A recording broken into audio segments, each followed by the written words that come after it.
Chapter 1244. The black swimsuit that was shoved into Yunjian's arms was not revealing. She would not be exposed in it, and the important parts would not be overly exposed to others. In spite of that, the black swimsuit showcased a girl's figure to its fullest.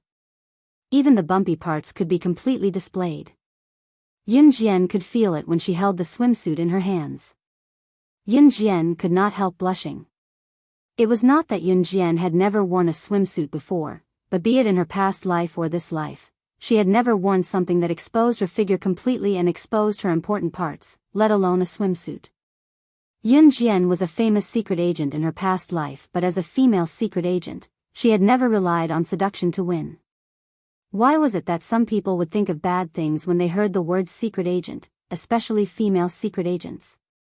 Some people would even imagine female secret agents who relied on their bodies to win. All these did not exist for Yunjian. In her past life, she had killed many internationally renowned male assassins who were known for their abilities. In slaying God's world, seduction did not exist. What was there to ask?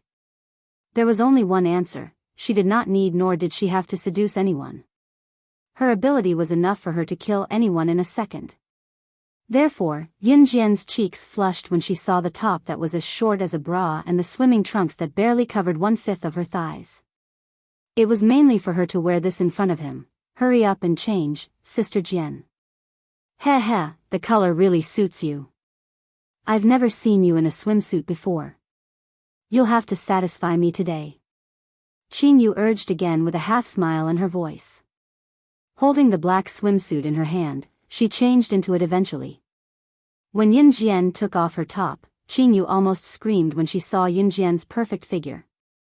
After holding it in for a while, Qingyu covered her mouth and screamed at Yunjian like a little girl, "Young master, you're the one who's going to die." Wow! You have such a great figure, Sister Jian. I've eaten a lot these days, I'm getting a little fat now.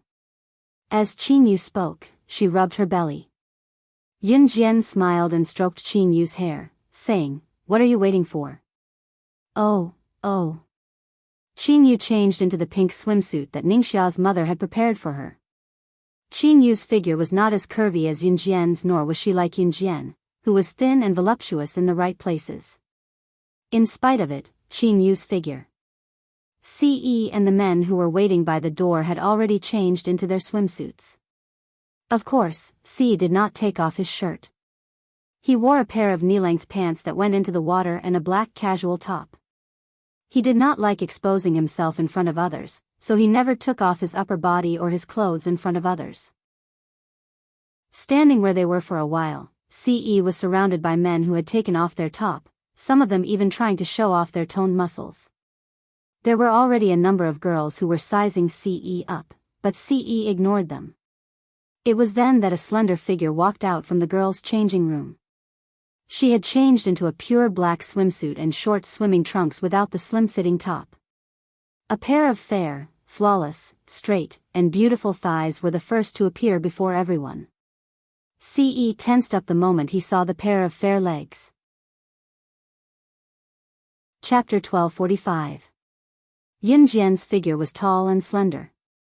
The moment she stepped out, the men around her studied her from head to toe.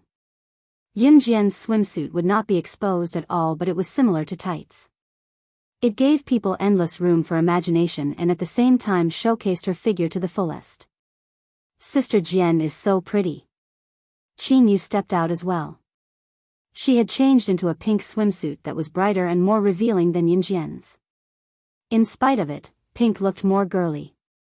Qingyu called out from behind Yunjian.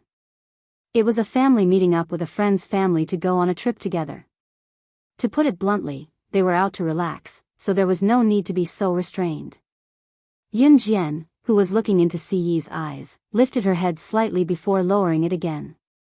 For some reason, she could keep a straight face in front of others, but in front of Ce, she felt like she had to consider her every move carefully.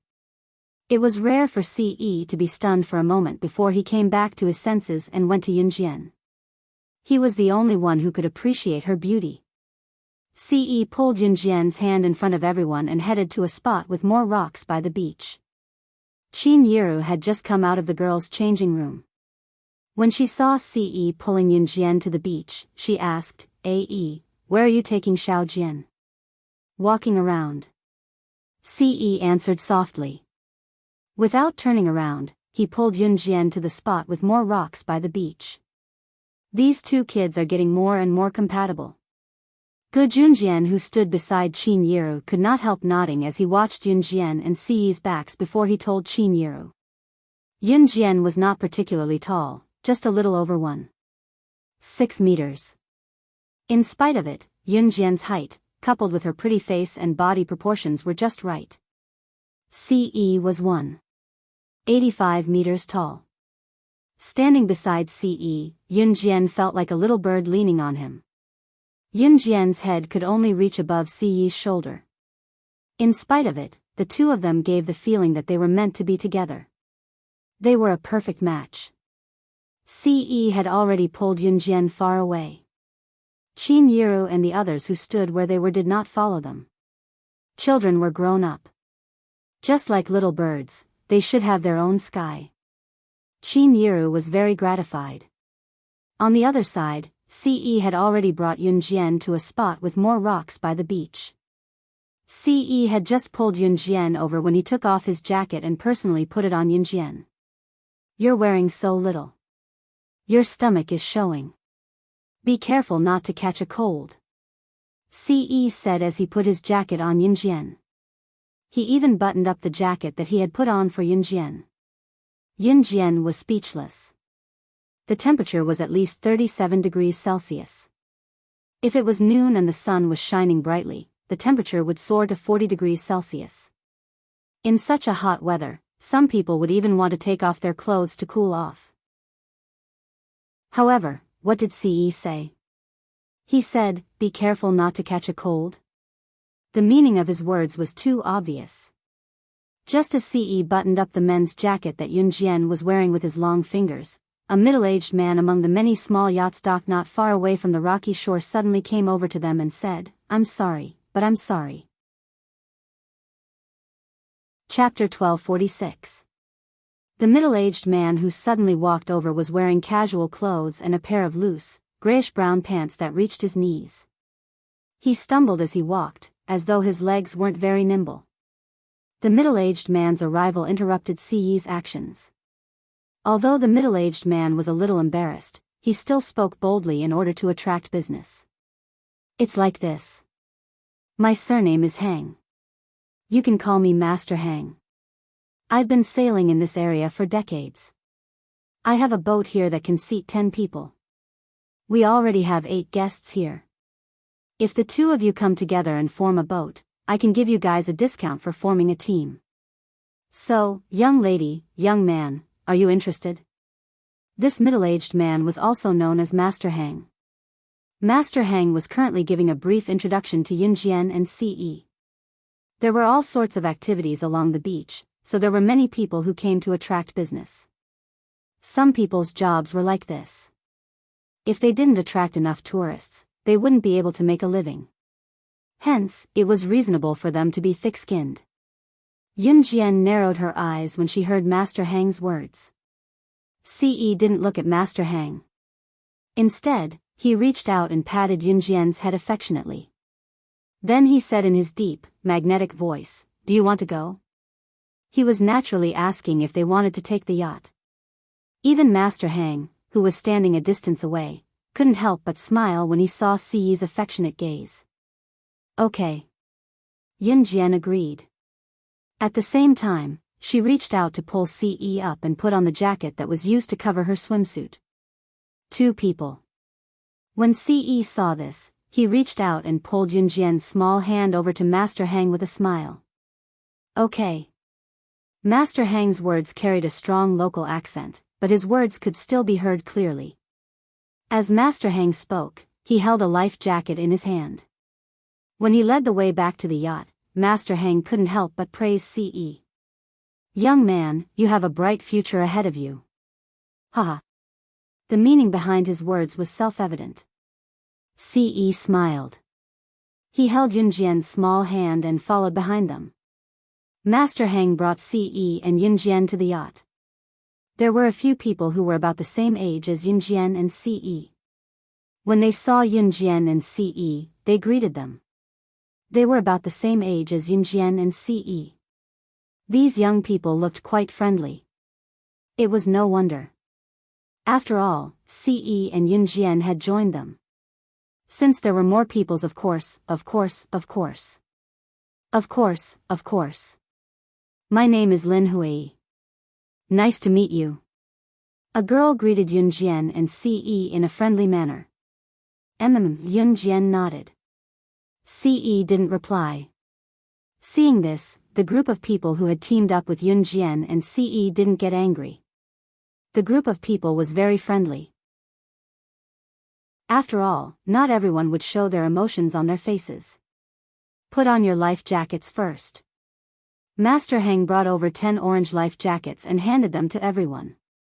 Although there weren't any people of the same age as Yunjian and Ce who were hostile to each other, they would compare themselves to each other. However, when people of the same age went out with people of the same age, they always liked to compare who was better. They even liked to say something professional to show that they were knowledgeable.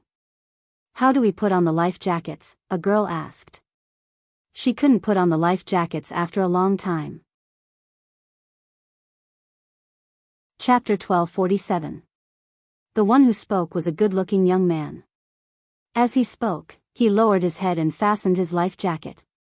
While fastening the life jacket, the young man couldn't stop bragging. Back then, my uncle was a famous yachting expert. He even participated in some yachting competition. He even won the first prize. As he spoke, the young man paused and bragged even more. When I was 16, I went to stay at my uncle's house for a period of time during summer vacation. At that time, my uncle even taught me how to drive a yacht. The operation was quite simple. After learning for a day, I could drive a yacht on my own. The young man's bragging tone was very unpleasant. It was very obvious that Lin Hui and the others who were with the young man had heard him bragging more than once. The young man's ultimate goal in bragging was to see the astonishment and shock on Yunjian and Ce's faces. It was just like bragging and then seeing the astonishment and shock on Yunjian and Ce's faces was to fuel the young man's vanity. The young man didn't have any other intentions. He just wanted to see the astonishment and shock on their faces when they found out about his strength. Unfortunately, he didn't see any astonishment or shock on Yunjian and Ce's faces. On the contrary, Yunjian and Ce's expressions were very normal. The young man, on the other hand, paused his hand that was still fastening his life jacket. He was a little surprised that they were not as shocked as he had expected when they heard how awesome he was. Yunjian and Ce had already skillfully put on their life jackets. In just a few seconds, they had fastened their life jackets. Even Master Heng was stunned by Yunjian and Ce's skillful movements, let alone the people around them. Ahem. Let's get on the boat after fastening your life jackets.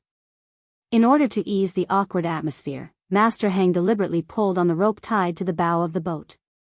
The young man smiled awkwardly and helped the others put on their life jackets. Yunjian and Ce were the first to get on the boat. By the time Lin Hui and the young man got on the boat, Yunjian and Ce were already sitting on the side of the boat.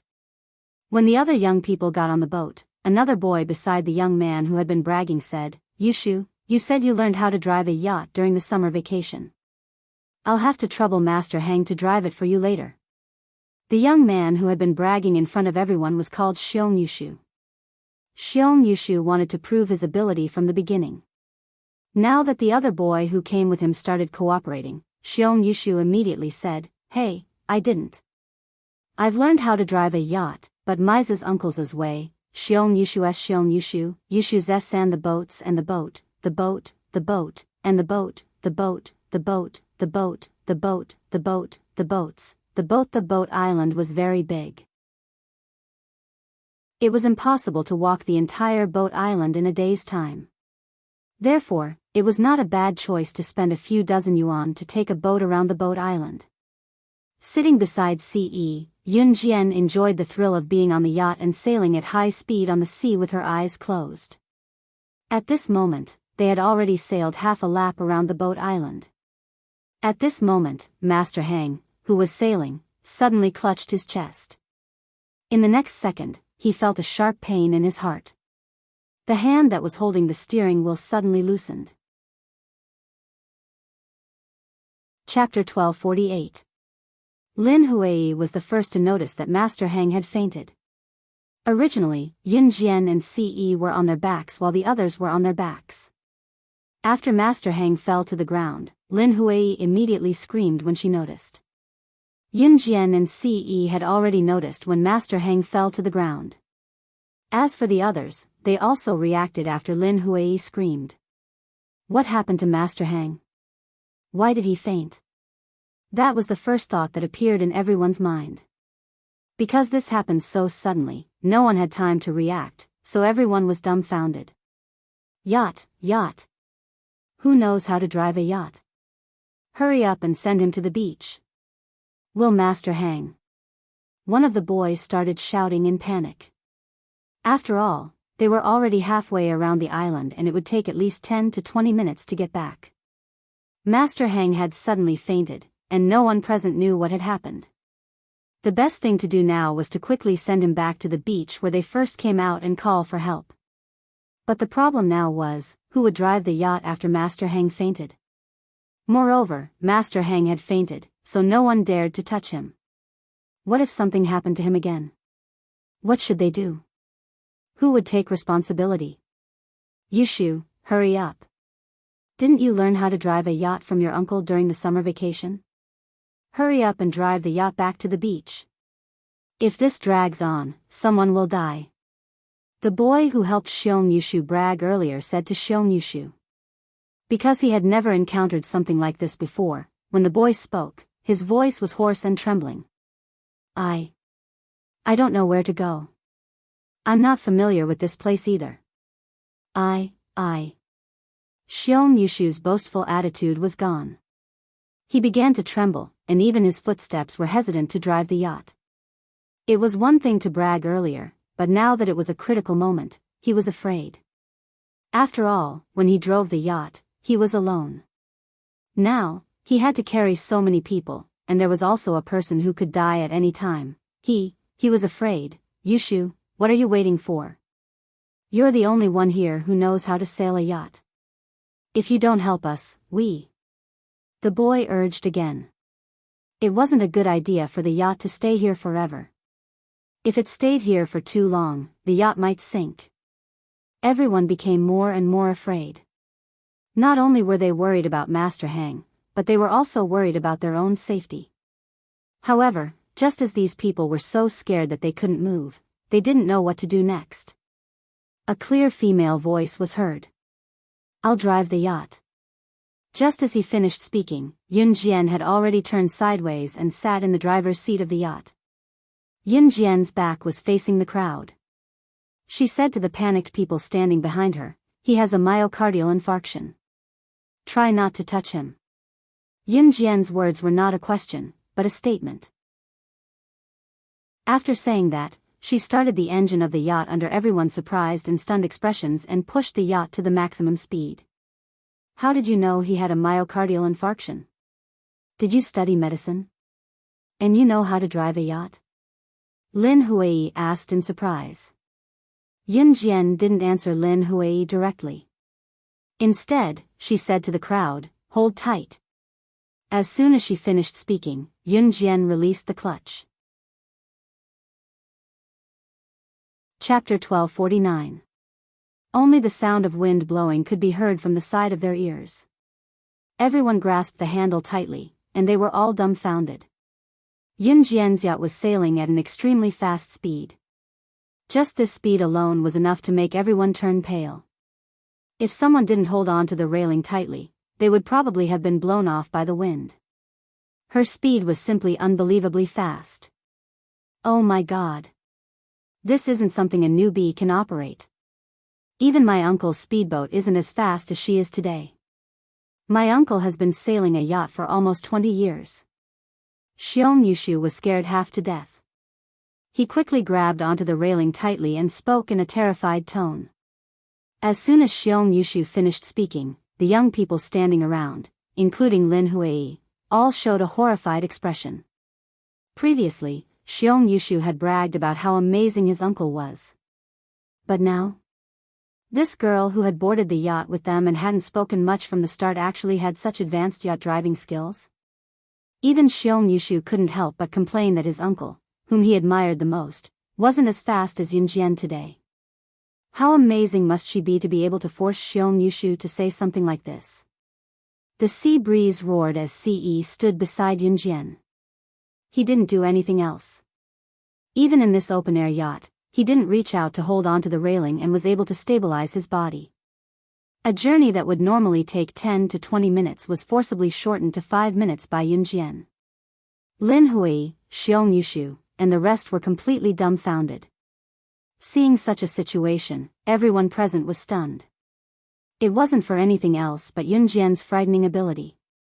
She actually knows how to sail a yacht. How old is she? Just as they were thinking this, Yunjian's low voice was heard. Hold on tight. After Yunjian finished speaking, the few people on the yacht used both hands to hold on to the railing. In the next second, they felt Yunjian driving the yacht towards the shore where there was no water. Ah! We'll capsize like this. Lin Hui's face was pale with fright. She gripped the railing tightly and closed her eyes. Just like Lin Hui, the others didn't look any better. At this moment, all of them had their eyes tightly shut. They were so scared that their nerves were stretched taut. When everyone heard Yunjian's words, they grabbed the railing of the yacht tightly. Bang! In the next second, the yacht suddenly rushed ashore. Because of the impact of the seawater, coupled with the strong inertia, it was very strong. Therefore, in the next moment, when the yacht hit the shore, it hit the shore hard before stopping steadily. Actually, the bumpiness of the yacht wasn't that bad. At least Master Hang, who was lying on the boat, did not sway at all. The yacht was docked steadily. Obviously, Master Hang was not driving the yacht alone. There were many friends of Master Hang around. When they saw Yunjian driving the yacht back to the shore, several other friends and colleagues of Master Hang ran over barefoot. What's wrong? What's wrong? The group of people were noisy. When they saw Master Hang lying on the boat, they were so scared that their faces turned pale. For a moment, they didn't know what to do. A middle-aged uncle even reached out to pull Master Hang up from the ground and carry him to the hospital. At this moment, everyone saw the beautiful girl in front of them come out from the driver's seat. She calmly stopped the man's actions.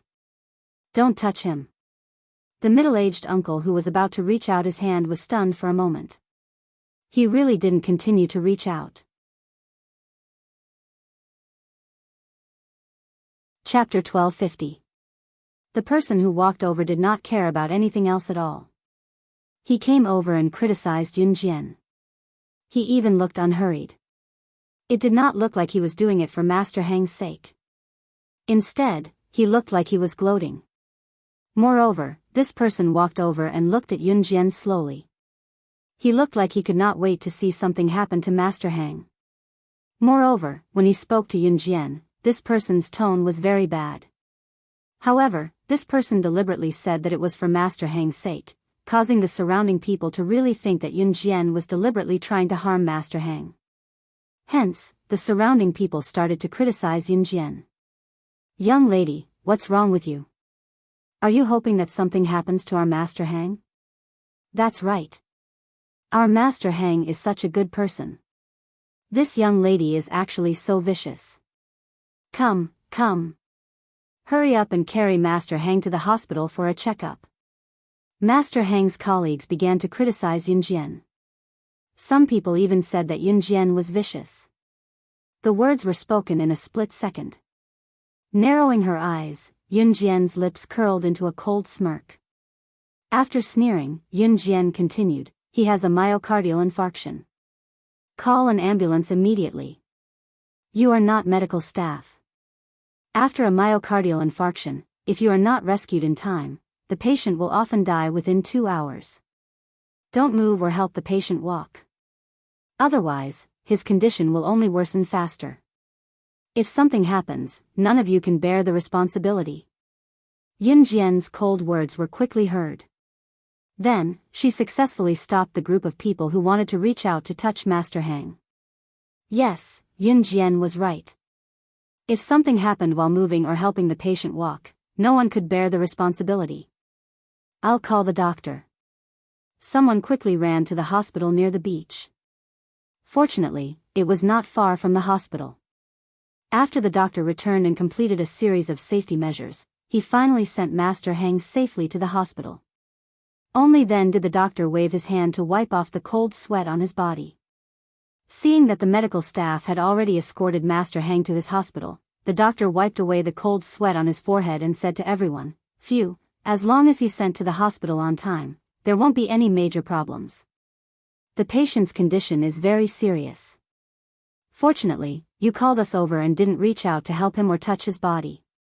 Otherwise, he might have died on the spot." Even this doctor let out a soft sigh of relief, let alone the others. Especially the colleague of Master Hang who had scolded Yun Jian with exaggerated words just now. Although that person was unreasonable, he didn't want Master Hang to die at all, nor did he dare to do so. After hearing the doctor's words, the man still looked at the doctor in disbelief as he asked in a trembling tone, Doctor, is it true that old Hang couldn't be moved just now?" It was obvious that this person did not know anything about medicine. The doctor glanced at this person and said, "That's right. In layman's terms, if you touch him, it's very likely that the patient who is in the middle of a myocardial infarction will die on the spot. In that case, the young lady really knows medicine."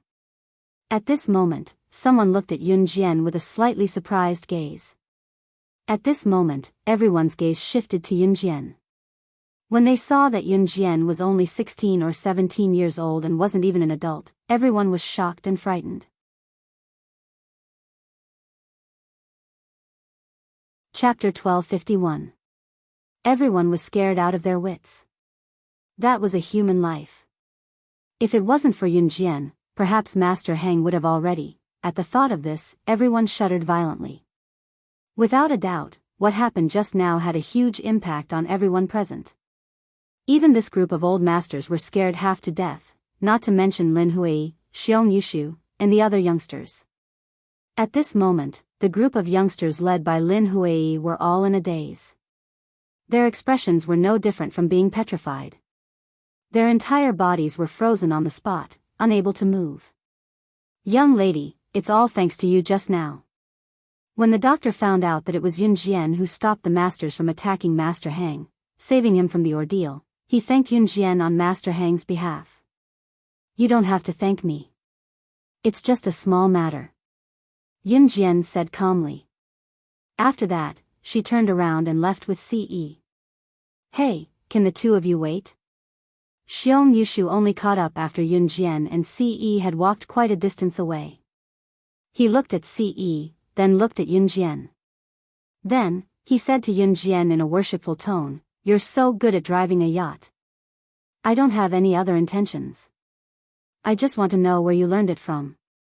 Where did you learn to drive a yacht so well?" Whether it was Master Hang, Xiong Yushu, or Lin Hui, they were all just passers-by on a journey. Everyone had their own living space and world. As long as they returned to their own living space or world, they would never meet these passers-by again. If they were fated to meet a passerby on a journey, it wasn't impossible for them to help them. Yun Jian pursed her lips and smiled. Ce could feel that Xiong Yushu wasn't interested in Yun Jian. He only wanted to ask about Yun Jian's strength. Therefore, other than telling Yun Jian and Xiong Yushu not to get too close, he didn't stop them and just stood quietly at the side. However, he saw Yun Jian curl her lips slightly and smile at Xiong Yushu. After a 2-second pause, Yun Jian spoke faintly and said in a joking tone, "Self-taught, self-taught." After that, Yun Jian reached out and took Ce's hand. Then, she pulled Ce towards where Qin Yiru and the others were. Xiong Yushu stood where he was, watching Yun Jian's receding figure in a daze for a few seconds. After a while, Xiong Yushu said, "Isn't she a genius? This time, Xiong Yushu really." His uncle had been learning how to sail for 20 years, but he still couldn't beat a teenage girl. Of course, of course, of course.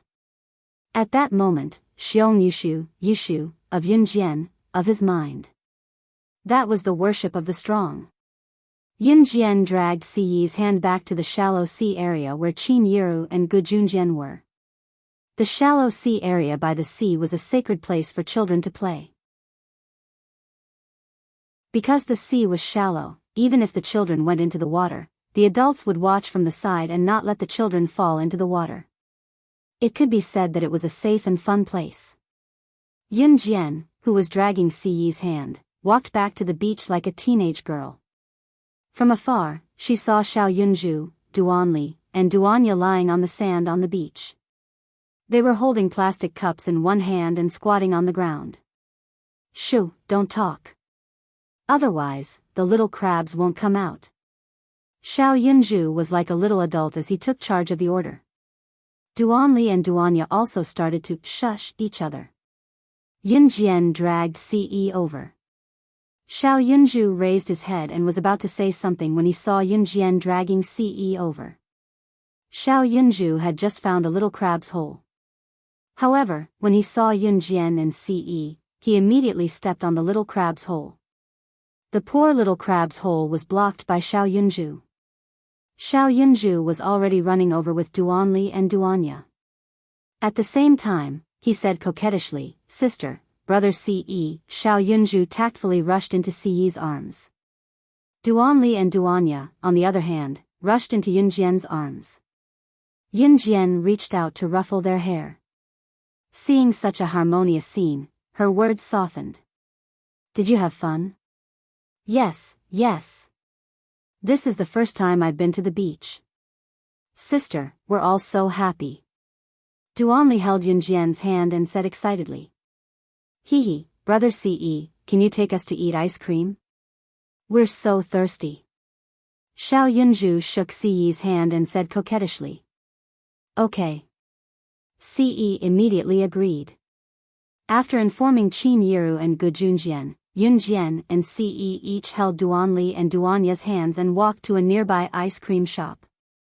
This ice cream shop was famous for being expensive, but it was also the only ice cream shop within a radius of 8 miles. When Yunjian and Ce brought Xiao Yunju and the other two into the shop and sat down, suddenly, another group of people entered the shop.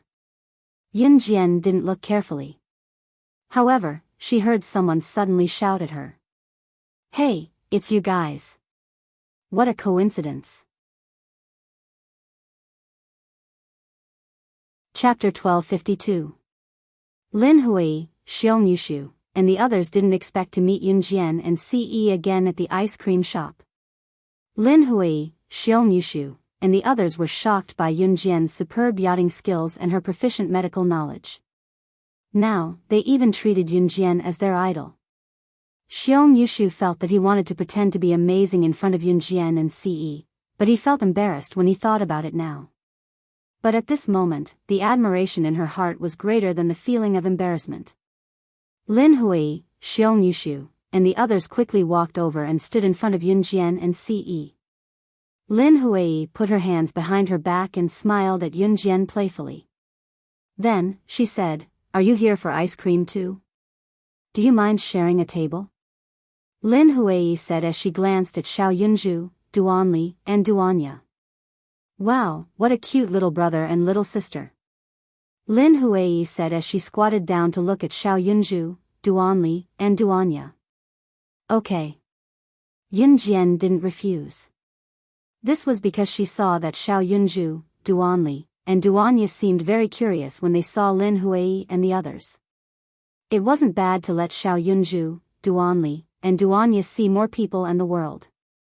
"Then we won't stand on ceremony, Lin Hui said as she took the lead and sat down.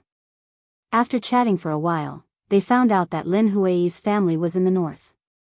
She, Xiong Yushu, and the others all came from the north. Xiong Yushu's uncle was from the south. When Xiong Yushu was 16, he came to the south for a summer vacation and learned how to sail at his uncle's house. At this point, the ice cream that everyone had ordered was served. The ice cream in this shop was very big, but the price was very expensive. Obviously, since Lin Hui and the others came to the shop, it meant that their family background wasn't bad. Otherwise, they wouldn't have come all the way from the north for a vacation. The ice cream here was eaten with a spoon. Once, she accidentally got some ice cream on the side of her mouth when she scooped it into her mouth with the spoon. Ce didn't say anything. When he saw it, he immediately reached out and gently wiped the ice cream off Yunjian's mouth. This action warmed the hearts of Lin Hui and the others. Even Lin Hui couldn't help but say, "You two are so loving.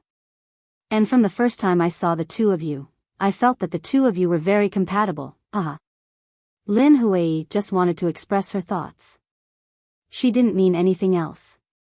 When Yunju heard Lin Hui's words, he shook his head left and right before blinking his beady eyes at Lin Hui and said seriously, "I'm not sure if you'll be able to do anything to me.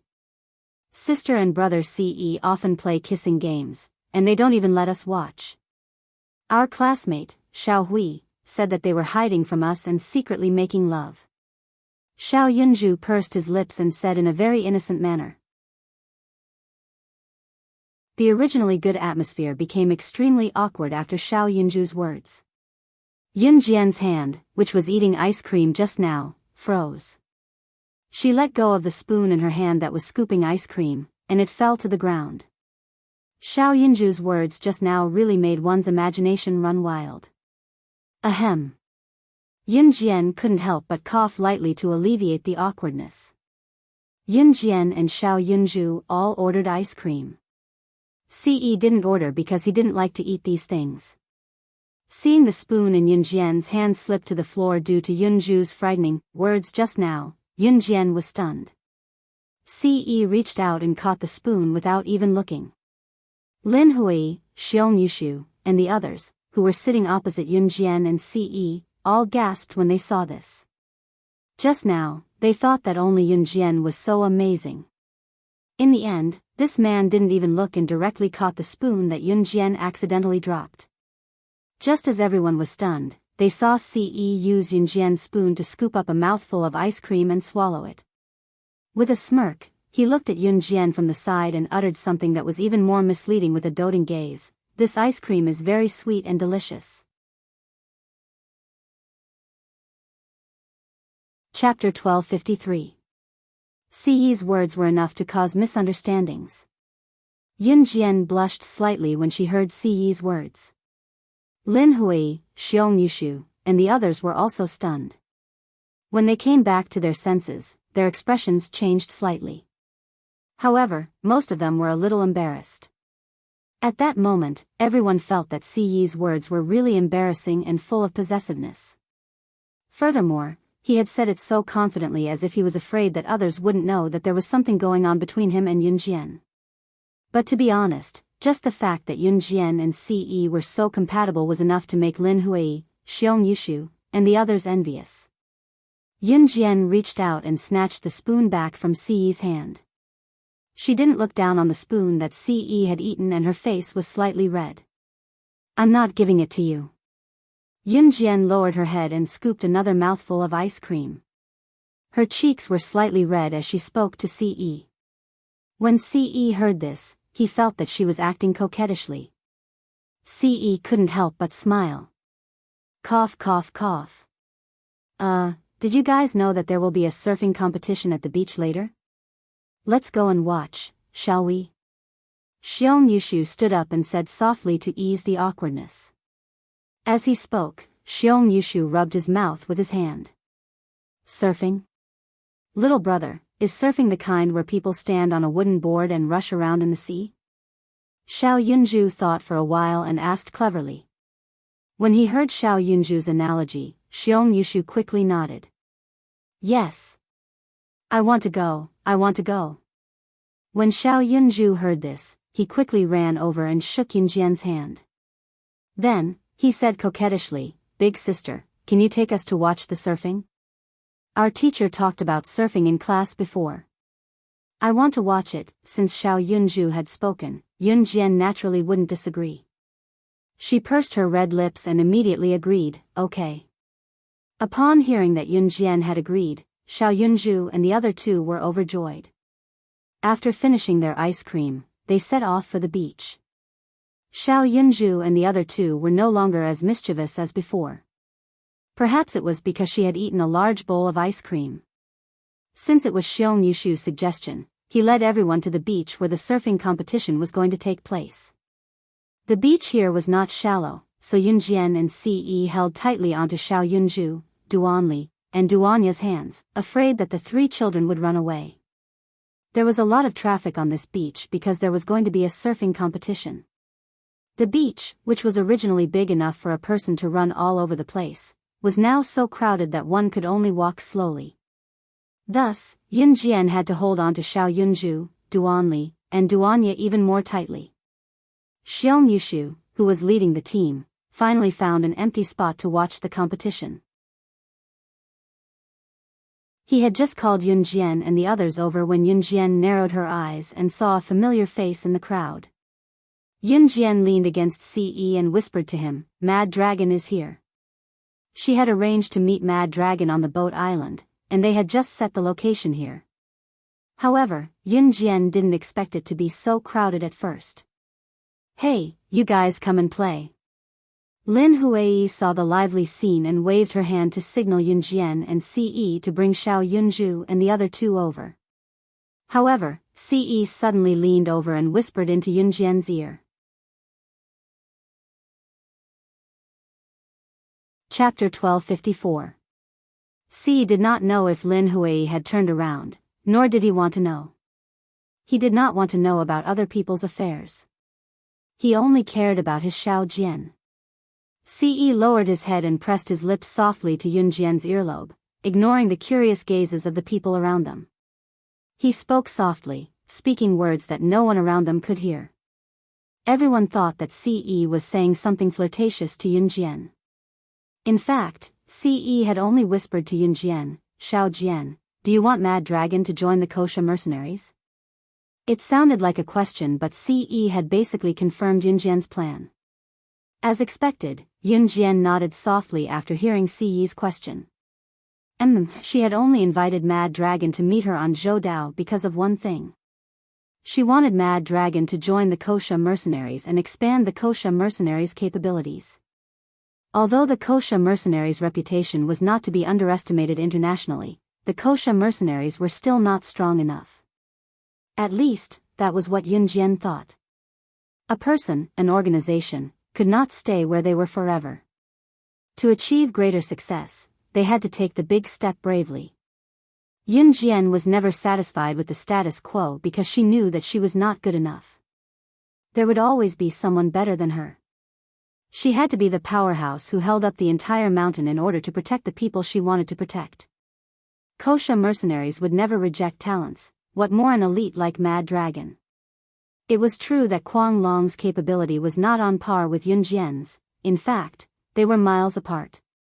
However, if Kuang Long was poached by other forces in the future, it would only be an additional enemy and danger to Gu Sha mercenaries. Therefore, Yun Jian planned to invite Mad Dragon to join the Kosha mercenaries. "Stay here and accompany Xiao Zhu and the others. Have fun. I'll handle this." Ce had already straightened his body and looked up. He had one hand in his pocket as he spoke in his rich masculine voice. There were many people walking around, but no matter how beautiful Yun Jian and Ce were, no one would stop to watch them or eavesdrop on their conversation like they were monkeys. Therefore, Ce did not lower his voice when he said the latter part. "You." Yun Jian looked up and pressed her lips together. She was surprised, but there was a faint warmth in her heart. Mad Dragon was now a member of the Inhun organization.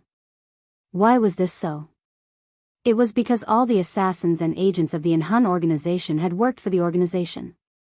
In her previous life, Yun Jian had also worked for the Inhun organization for a few years. When she became strong enough, she became the first person to leave the organization. However, Mad Dragon had not completely left Inhun organization. In fact, Inhun organization did not participate in these things. In Inhun organization, as long as you completed the mission, you could leave the organization. Moreover, an Hun organization had never stopped any capable assassins or agents from leaving their control. Yun Jian was the only agent who had completed all the missions given by an Hun organization and left an Hun organization. This was because none of the assassins and agents who wanted to leave an Hun organization to complete their missions lived to see the day they left. However, Yun Jian believed that Mad Dragon could do it.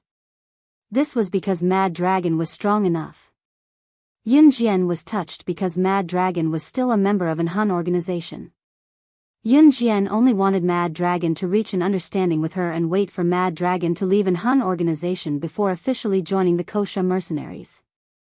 However, Ce words were, just as Yun Jian said the word you, Ce suddenly reached out and hugged her waist. There seemed to be light in his eyes. Under his handsome face, the corners of his lips were slightly raised. His eyes only reflected her. Other than that, there was nothing else. Chapter 1255. He could give up everything, even an Hun group. He only wanted her. He had never thought that he would meet a woman who he could give up his life for, a woman he wanted to hold in his arms and make her belong to him alone. Ce hated women to the core, to the point where he shuddered at the mere sight of them. He thought that he was destined to be alone and had never yearned for love, much less yearned for it. However, fate had brought him to meet his Xiao Jian. Once Ce loved someone, it was for life. It was impossible for him to let go. She was his woman, so he naturally had to hold her in the palm of his hand. Yun Jian blushed when she heard Ce's last sentence. Ce's words touched her to the core. If it were not for the crowd, she would have hugged him. Take Xiao Zhu and the other girls and wait for me here, Ce said as he rubbed Yun Jian's silky hair gently. Yun Jian did not reject him now as she nodded at Ce. Ce then turned to leave through the crowd. Xiao Yunzhu clapped and exclaimed, "Wow!" Ce Gij touched Jiejia's hair like he's touching mine. Just as Xiao Yunzhu said that, Lin Huai peeked over again, only to see Ce leaving. Lin Huai was suspicious but she still walked over to Yun Jian. "Where's your boyfriend?" "Heh, I'll hold your brother's hand for you. Look after your two younger sisters. We'll stand here, the surfing competition is starting soon." Lin Huai asked nosily before going to Yun Jian with a grin. Lin Huai was only helping Yun Jian hold Xiao Yunzhu's hand out of kindness, preventing Xiao Yunzhu from being pushed or trampled in this crowded place. "Thank you." Yun Jian thanked Lin Huai with a smile. Lin Huai was being kind after all. "Huh, you're welcome." Lin Huai was flattered, scratching her head and saying nothing else. At the same time, someone at the beach announced the start of the competition through the microphone. "Thank you to all the tourists who came to watch the competition. Due to the crowd, we hope that all of you can watch the competition from a safe place. Thank you. Let the competition begin." Not long after Ce left, the surfing competition was about to begin. Ce walked towards the center of the crowd with one hand in his pocket. His tall figure attracted a lot of attention as he walked towards the center of the crowd. Under everyone's gaze, Ce walked to the center of the crowd. He reached out and grabbed the collar of a man who had his back facing him. Without even saying a word, he dragged the man by the collar to an empty corner. Mad Dragon was suddenly grabbed by the collar by Ce. He didn't know that the person who grabbed his collar was Ce, so he was furious. He was the god of war, Mad Dragon, ranked third on the International Secret Service rankings. How could he be dragged by the collar today after being defeated yesterday? Mad Dragon tried to break free, but he realized that his strength, which was enough to intimidate countless international masters, was useless in front of the person who grabbed him by the collar. Ce dragged Mad Dragon to an empty beach before he threw Mad Dragon to the ground. Chapter 1256. It was the man who had been standing next to SS. Mad Dragon's expression changed drastically. Mad Dragon had met Ce at the beach yesterday. Of course, that was because Ce was standing next to Yun Jian. More importantly, the three leaders of An Hun were there as well. Therefore, Mad Dragon had suspected that Ce was most likely the leader of Anhun. Mad Dragon did not know whether Ce was the leader of Anhun or not. In Anhun, other than the 4 leaders, no one else had seen the leader of Anhun. Even Slaying God did not know that Ce was the leader of Anhun. If Ce had not admitted it, Yunjian would not even know where to start investigating. No matter how good Yunjian was, she would not be able to find out who the leader of Anhun was. Mad Dragon's expression changed drastically, but he did not lose his footing. It was undeniable that Mad Dragon was stronger than all of Yunjian's opponents and teammates. And for a powerful person, being calm and unhurried after encountering a situation was the most basic. Mad Dragon could not confirm that Ce was the leader of Anhun just by looking at the 3 leaders of the organization. After all, Anhun had existed for so many years. It was hard for him to believe that the leader of Anhun was a young man who was about his age or even 2 years younger than him. To be honest, it was not that Mad Dragon did not believe it, but he was slightly doubtful. Mad Dragon. Just as Mad Dragon was frowning and trying to guess Ce's identity, Ce's voice interrupted him. Mad Dragon frowned and looked at Ce when his name was called. As a professional agent, Mad Dragon did not respond to Ce. "I'll give you 3 days. Anhun will let you go as long as you join the Kosha mercenaries within 3 days, Ce made his intentions clear. He never bothered to beat around the bush with people because he didn't have the time to talk nonsense with people. You. Mad Dragon's eyes widened and he was completely shocked by Ce's words. Ce's 3 simple sentences summed up a lot of things. For example, he had indirectly mentioned that he was the leader of Anhun. Other than the 4 leaders of Anhun, no one else could make the decision to release any of Anhun's secret agents or assassins.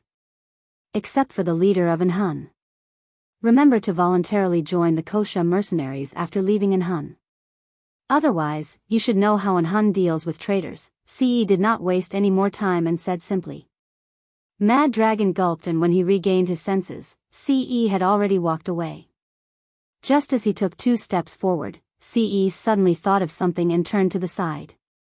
Even Mad Dragon, who was also a man, could not help but admit his inferiority when he looked at his flawless face. Remember, that's my woman. Don't stand within 3 meters of her when you see her in the future. Otherwise, you will become the #1 person on Anhun's must-kill list. Ce raised his eyebrows slightly and said without any change in his expression. The people on Anhun's must-kill list were the wanted criminals of Anhun. As long as they were on Anhun's must-kill list, the assassins, or special agents of Anhun had to kill them as soon as they saw them. The #1 person on Anhun's must-kill list was wanted by the entire Anhun. Even if they did not die, it was definitely not a joke. Chapter 1257. That was a fate worse than death. Mad Dragon's face had darkened to the point of no return. I will definitely head to the Kosha mercenaries within 3 days, Anne. I promise I won't get within 3 meters of her. Mad Dragon was sweating profusely. But on the surface, his expression didn't change at all. However, no one could have imagined that Mad Dragon's heart was so shaken that it was unrecognizable. Big news. Big news. The boss of the Kosha mercenaries, the #1 international secret agent, was actually together with the leader of the Anhun organization who had trained her. Just the fact that Ce forbade him from getting close to Yunjian or he would be marked as the top figure on Anhun's must-kill list was enough to scare Wild Dragon. He wouldn't dare to touch SS even if he died. She was the leader of the Anhun organization. After hearing Mad Dragon's promise, Ce smirked. He didn't say anything else and walked towards where Yunjian and Xiao Yunju were. At this moment, Yunjian was holding Duanli and Duanya's hands, while Lin Huai was helping Yunjian hold Xiao Yunju's hand. They were standing at their original spot watching the surfing competition. Wow, sister and the others are so awesome. I want to be as awesome as them when I grow up. Xiao Yunju was still young, so his words weren't true. Children only like to dream of their own dreams, but they didn't know the cruelty of reality. That was the benefit of being a child.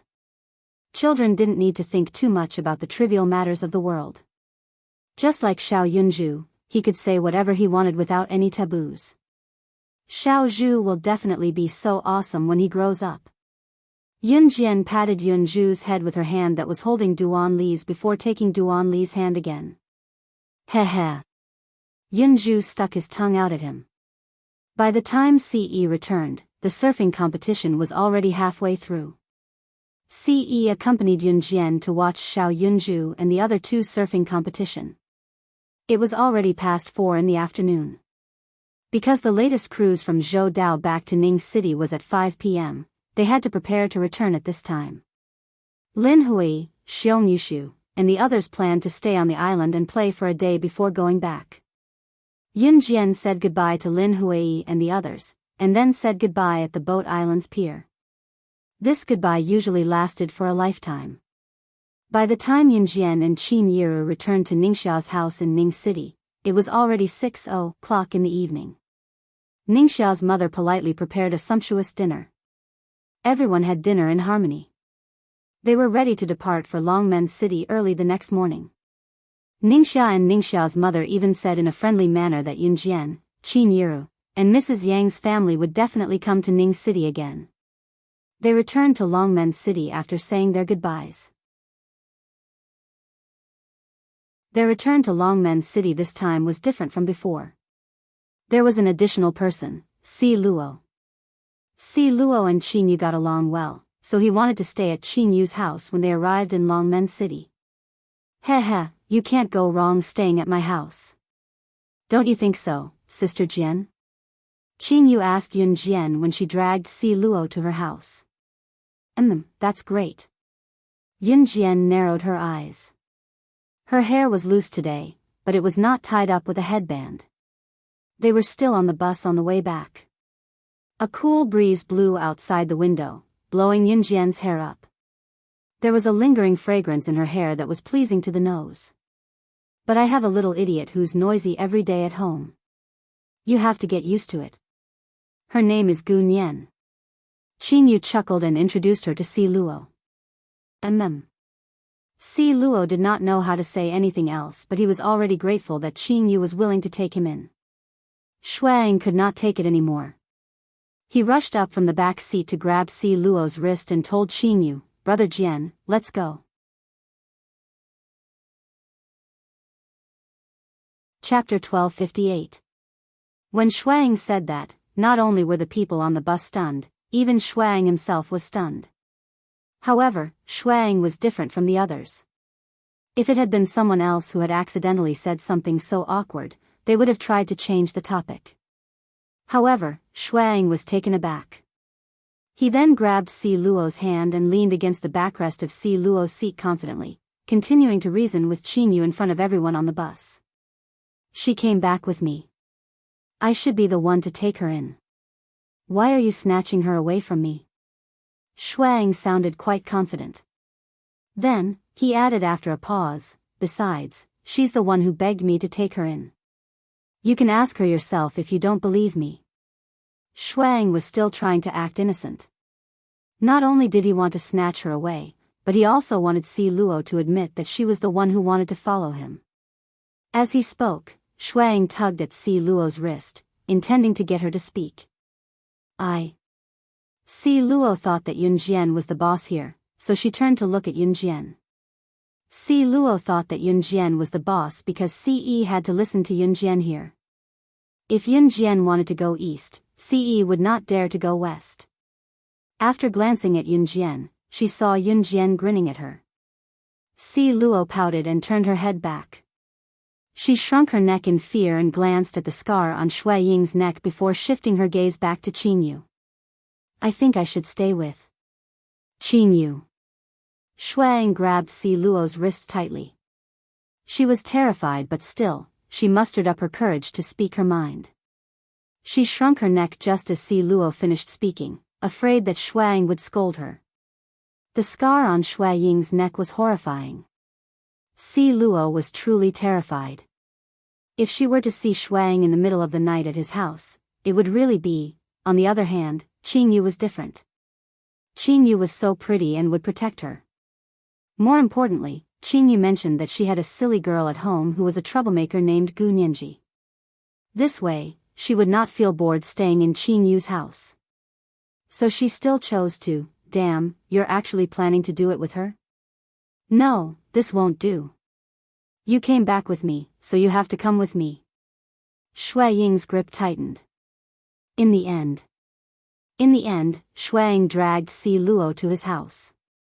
Shuang stayed in Longmen City for a day upon his return before rushing back to Anhun Group. Shuang was supposed to leave with Lin Wei when they left Longmen City, but he was different today as he left with Si Luo. Si Luo had wanted to stay in Longmen City, but she dared not resist Shui Ying's tug. She could only shrink her neck and leave with Shuang under Qingyu and Yunjian's cheers. Oh God, Si Luo is so pitiful.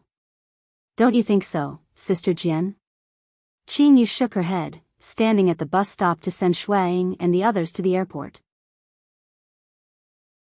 I think so. Yunjian turned to give Qingyu a half-smile and went to see Yi, who was standing not too far away.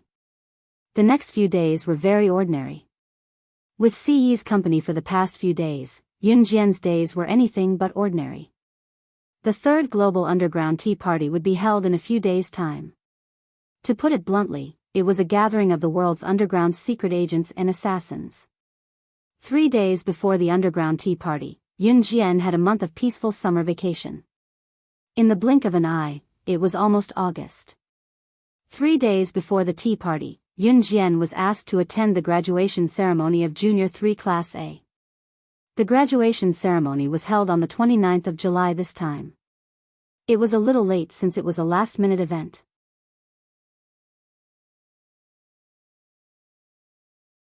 Chapter 1259. Zhang Xiaofeng was waving at Yunjian with all his might. Chen Sini, on the other hand, had her hands gently cupped by her lips, using this as an excuse to shout at Yunjian from afar. It had been a few days since Yunjian had seen Zhang Xiaofeng and Chen Sini, this pair of buffoons. She couldn't help but reveal a faint smile.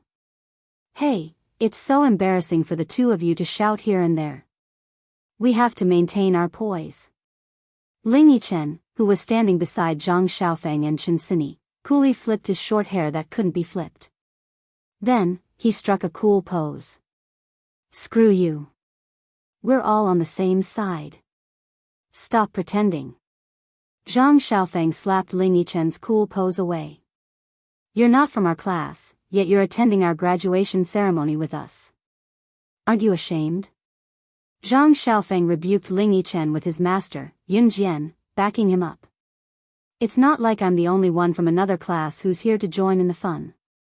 Didn't the other students in your class also invite their classmates who aren't from your class to attend your graduation ceremony? Ling Yichen eloquently rebutted Zhang Xiaofeng.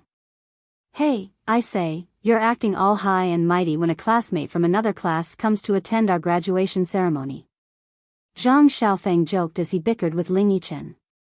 However, before the two of them could finish their bickering, Yunjian's cold voice rang out, if the two of you say another word, I'll make you walk backwards right now. Hearing his master's words, Zhang Xiaofeng quickly shrank back. Ling Yichen was also shaken by Yunjian's imposing manner. Zhang Xiaofeng and Ling Yichen believed in Yunjian's words very much, so the two of them immediately stopped talking. Ha ha ha. My Jian is the best. Chen Sini said as she hooked her arm around Yunjian's and stuck her tongue out at Zhang Xiaofeng and Ling Yichen. Everyone is here, right? We can go to the hotel for lunch. The person who organized the graduation ceremony was Yunjian's class study committee member, Lin Yeqian. Lin Yeqian was a very ordinary-looking girl, but she was very good at her studies and had excellent organizational skills. It was just that she was usually very quiet and didn't like to talk much. In school, Lin Yeqian always wore her school uniform. Today, she had changed into a white dress, which made her look like a fairy. Sure thing, study commissary, as you wish. Zhang Xiaofeng was at ease, entering the hotel with Yunjian and the others with a chuckle. Today, the graduation ceremony of the students had even called their teachers over. At this time, the results of the middle school exams were already out. After entering high school, the students would go their separate ways. After entering the private room of the hotel, Yun Jian followed Zhang Xiaofeng and the others to a table. There were 3 to 4 tables set up around them in the same room. This was also to make it easier for the class reunion. After Yun Jian sat down, a few of the rowdier boys in the class started to kick up a fuss. "Hey, don't leave later. Qi Xiaoxiao's boyfriend from our class will be here later. Her boyfriend is the young master of prosperous fountain company in Jia province. His family is filthy rich. Qi Xiaoxiao said later that she'll get her boyfriend to bring her to Longmen City's racecourse for horseback riding. It's free for all of us. Prosperous Fountain's young master is treating us, heh. Right after the rowdy boys finished speaking, the girl named Qi Xiaoxiao, who had been quite obedient in school, was already wearing a thick layer of makeup. It hadn't even been 2 months since she left school, but she was already wearing heavy makeup. Today, she was even wearing a pink miniskirt with a lot of rouge and face powder on. Qi Xiaoxiao stood up and said proudly, "It's not that exaggerated. My boyfriend's family is only worth tens of millions." A net worth of tens of millions was an unimaginable amount in 1999.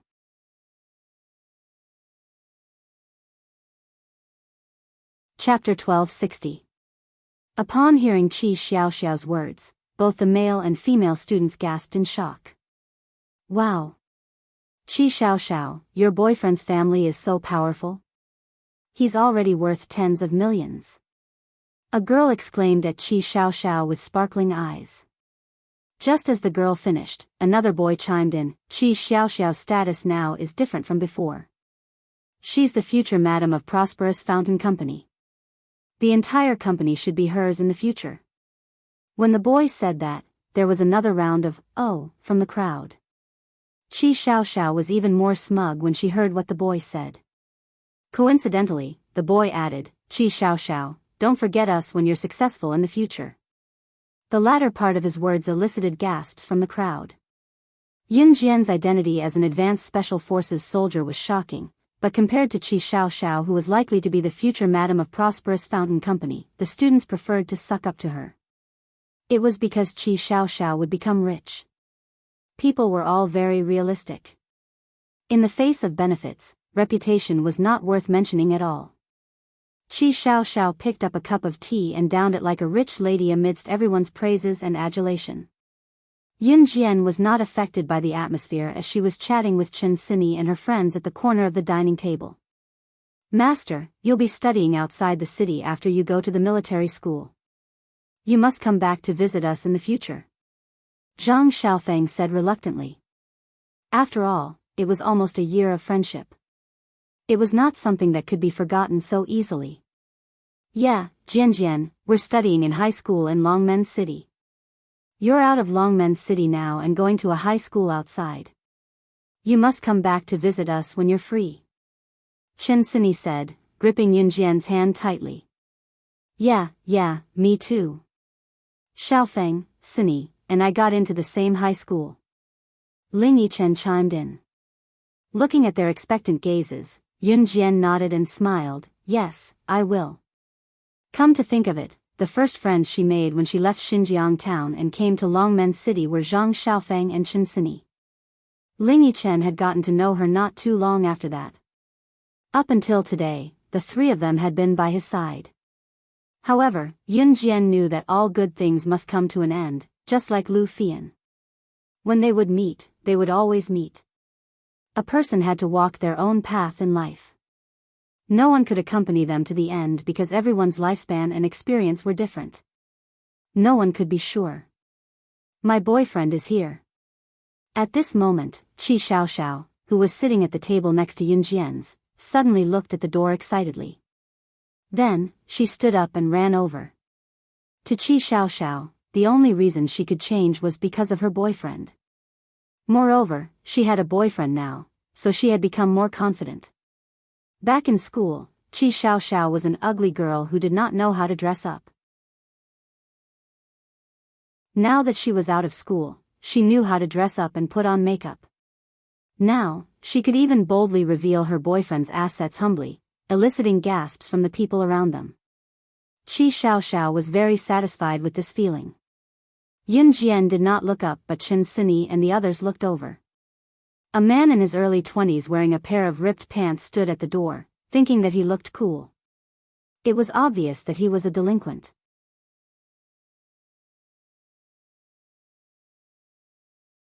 Chapter 1261. Qi Xiao pulled on the man named Lin Zihang and boasted to the crowd.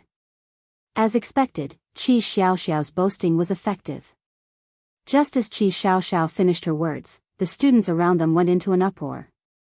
What? Qi Xiao, is what you said true? Your boyfriend is footing the bill for everything we've spent today? Someone asked Qi Xiao in disbelief. When Qi Xiao saw that everyone was so shocked, she was very satisfied that everyone was looking at her with such an expression. Therefore, Qi Xiao didn't even want to pay attention to those who were looking at her with such an expression. Qi Xiao hooked her arm around Lin Zihang's and said coquettishly like a little girl, Zihang, don't you think so? We're footing the bill today. It's just this much anyway. Your allowance for half a day is enough. It turned out that Lin Zihang had not agreed to it yet. Yun Jian did not look up, but she scoffed. Lin Zihang resisted the urge to slap Qi Xiao, who asked her to spout nonsense and make him foot the bill. In spite of it, Lin Zihang still had to pretend to be a rich young master who did not care about money. Eat as much as you want today. It's all on me. Lin Zihang said through clenched teeth. Then we won't hold back. Haha. Rich people are indeed different. A boy opened his mouth to tease. Everyone was chatting and joking, but most of them were sucking up to Lin Zihang or Qi Xiao. At this moment, Yun Jian's identity as an advanced special forces soldier was insignificant. In spite of it, it was what Yun Jian wanted. Halfway through the meal, Qi Xiao and Lin Zihang went out to settle the bill. Since they had to go to Longmen City's racecourse in the afternoon, they had to finish their lunch quickly or they would not have enough time to play. Jian, come with me to the washroom. Chen Sini asked Yun Jian as she held her stomach. Yun Jian was done eating and had nothing to do now, so she stood up to accompany Chen Sini to the washroom when Chen Sini called her. Hotel washrooms were usually separated into male and female washrooms with sinks. Yun Jian didn't go to the ladies' room. She was there to accompany Chen Sini. She stood at the sink and waited for Chen Sini. Suddenly, a very soft conversation could be heard from afar. Yun Jian's ears were very sensitive. Although she didn't deliberately listen, she could still hear the conversation coming from the side of the sink and the stairs. Rather than a conversation, it was more like a couple kissing. Zihang. Zihang. Yun Jian could tell that it was Qi Xiao's voice that came from her. Yun Jian raised her eyebrows. She leaned against the wall and hid by the staircase, squinting her eyes to look. At the staircase, Qi Xiao was hugging Lin Zihang and the two of them were kissing happily. He was really thirsty. Yun Jian sneered silently. In this era, there weren't many surveillance cameras installed in hotels, at least not here. Moreover, the staircase where Qi Xiao and Lin Zihang were kissing had no windows. It was dark and gloomy, so not many people used it. Xiao. Lin Zihang's hand had already reached into Qi Xiao's clothes naughtily. Don't. Qi Xiao moaned coyly. The voice sent chills down Yun Jian's spine. Yun Jian squinted when she saw Qi Xiao stop Lin Zihang's hand and said shyly to him, Zihang, we're already like this. When are you going to get engaged to me? Yun Jian raised a brow.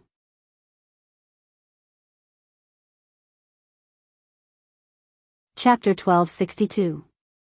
Yun Jian could clearly feel Qi Xiao's shock at Lin Zihang's sudden change in attitude. After all, Qi Xiao was dating Lin Zihang with the goal of marrying him. Zihang, what did you say? Didn't I already do it with you? Why are you going back on your words? Didn't you say before? Qi Xiao was dumbfounded. She thought she would really marry Prosperous Fountain Company's young master, Lin Zihang, like what her classmates said. Before? What did I say before? Lin Zihang refused to admit it. Initially, Lin Zihang could still say a few words to coax Qi Xiaoxiao, but when Qi Xiaoxiao said that he would foot the bill for today's class reunion, Lin Zihang changed his mind completely. That wasn't a small sum. What right did she have to make the decision for him? Did she really think that she was his housekeeper? Lin Zihang was thoroughly enraged. But didn't we already? You said that as long as I'm with you, you'll treat me well. What's yours is mine. Qi Xiaoxiao was stunned by Lin Zihang's words. While they were still arguing, Yun Jian had returned to the sink. Just as she did so, Chen Sini's screams came from the washroom. Jian, I didn't bring any tissues. What should I do? Jian, can you help me ask the front desk if there are any tissues? We can see the front desk if we go down the stairs. Chen Sini was upset as she squatted in the washroom and shouted at Yun Jian with her hands covering her face. Okay. Yun Jian nodded faintly.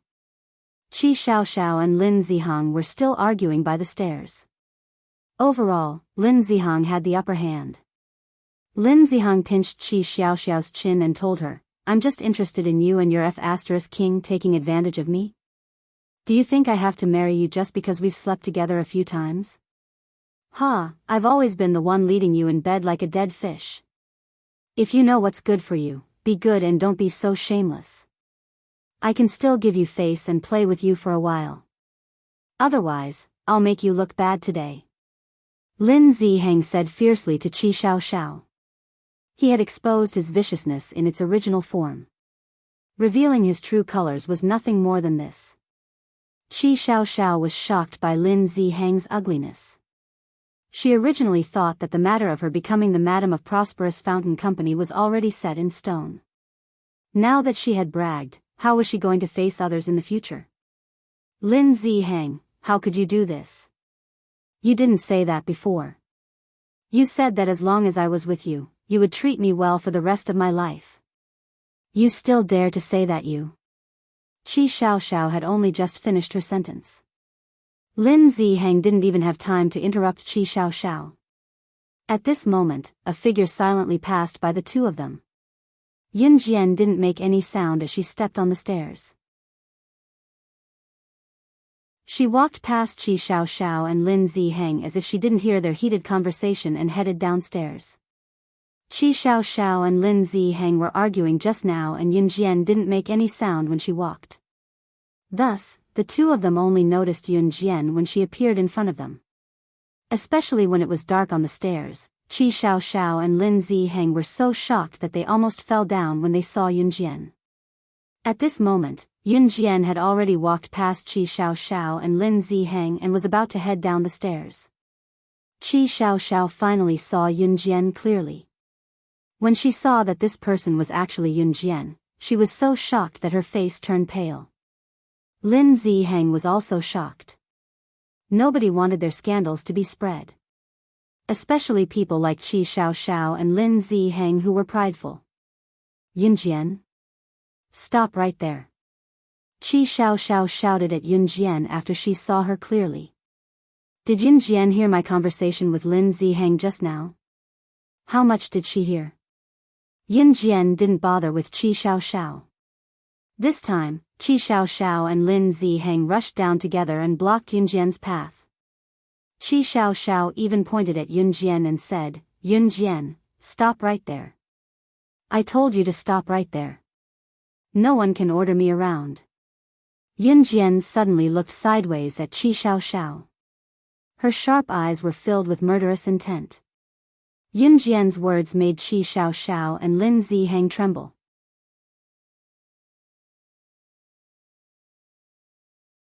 Chapter 1263.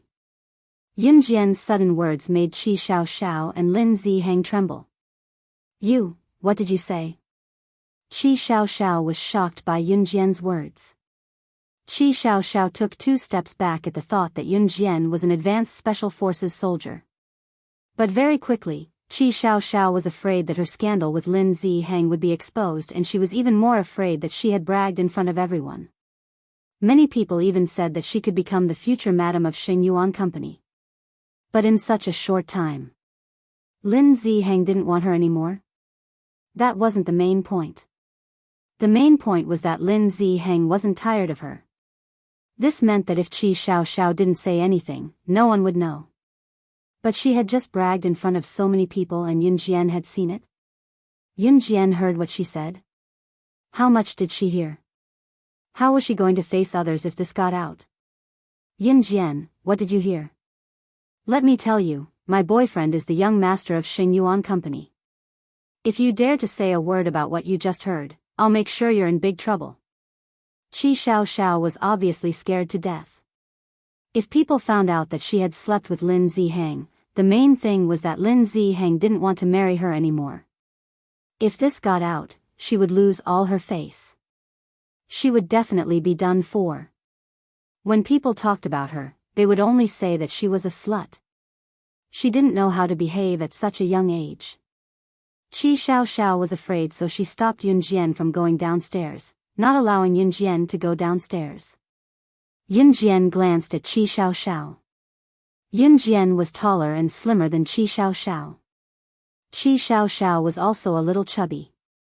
Lin Zihang stood in the dark corridor of the staircase and couldn't see Yun Jian's face clearly, but he knew that Yun Jian wasn't bad just by looking at Yun Jian's figure. That playboy aura of his was aroused again. Of course, Lin Zihang didn't want his scandal to be exposed. If his father found out that he was fooling around with a woman like Qi Xiaoxiao, his pocket money would be deducted in the future. Thus, Lin Zihang stopped Yun Jian from going downstairs and said to Qi Xiaoxiao while panting, "You don't want others to know either, right? Then come over here and help me record it. I'm going to F***ck her right here. Then she's in the same boat as us." Lin Zihang stretched out his hand and threw the phone to Qi Xiaoxiao, thinking that he was suave. Current cell phones didn't have the ability to record, but they already had the ability to record. What, you? Qi Xiaoxiao didn't expect Lin Zihang to say something like that. She was stunned. What else can we do? This was the best way to seal this woman's mouth. Qi Xiaoxiao, hurry up. Lin Zihang roared. Qi Xiaoxiao gritted her teeth. She also felt that this was probably the best way. At this moment, Lin Zihang had already lunged towards Yun Jian. Needless to say, Lin Zihang's idea was the safest. If it had been any other girl today, she would have been completely ruined by Qi Xiaoxiao and Lin Zihang. Fortunately, the person standing here today was Yun Jian. Yun Jian narrowed her eyes. There was no light here and she could feel Lin Zihang's hand reaching towards her. Yun Jian dodged to the side gently. Then, she kicked Lin Zihang's abdomen and stomped him to the ground. She didn't even lift a finger. She stomped Lin Zihang's body to the ground with her foot alone. The entire process took less than 2 seconds. Even in the dark, Lin Zihang was shocked by Yun Jian's skills. Qi Xiaoxiao suddenly remembered that Yun Jian was an advanced special forces soldier. In the next second, she heard Yun Jian's eerie voice clearly. "Heh, it's so quiet here and no one's walking around. If I kill you now, cut your bodies into 8 pieces and throw them into a gunny sack and throw them into the stream, will anyone discover your bodies?" Yun Jian's words were terrifying, especially with her skills and in this dark environment.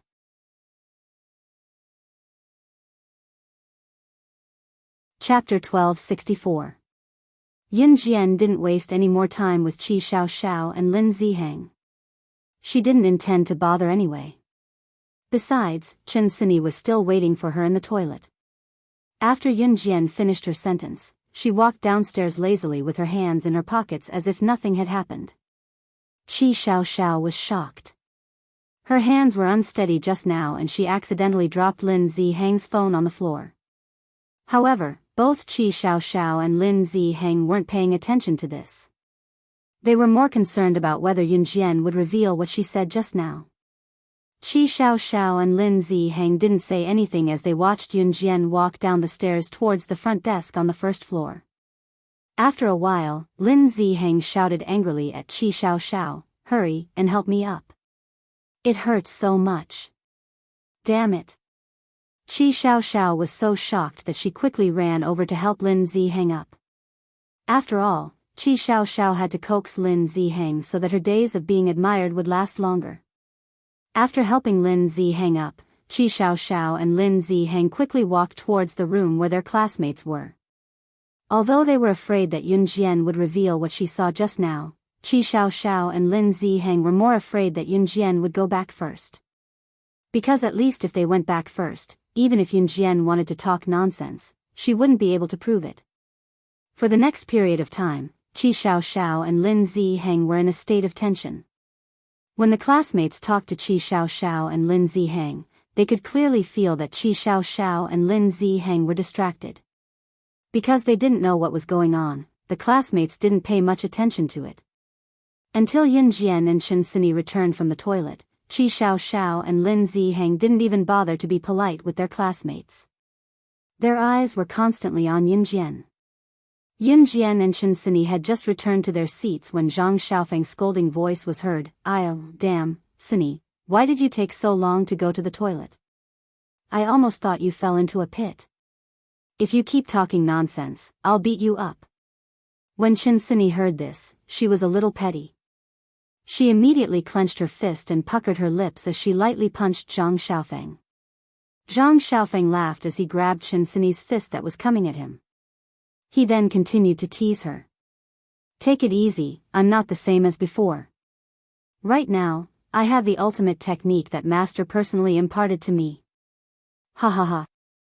With that, Zhang Xiaofeng even waved his hand, pretending to be very domineering. Of course, Zhang Xiaofeng was simply joking. It was just the kind of playful banter between acquaintances.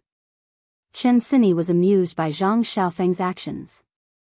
Even Yun Jian's lips curled into a smile.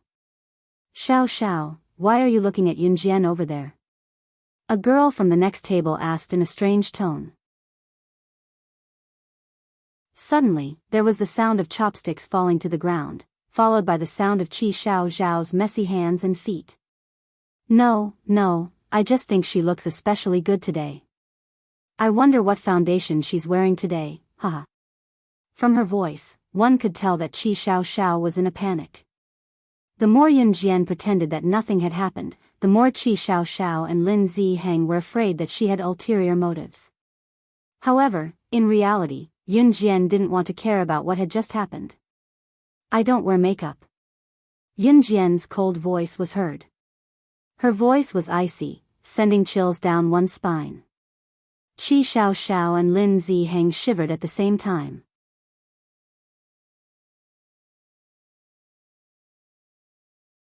Chapter 1265. The awkward atmosphere from before had been resolved by Lin Yeqian. Everyone had already finished eating. Now, they stood up and walked out of the hotel with their friends. Yun Jian, Chen Sini, and the other two girls exited the hotel as well. Qi Xiao and Lin Zi hang walked out of the hotel arm in arm. However, it wasn't hard to tell that they had a lot on their minds just by looking at their expressions.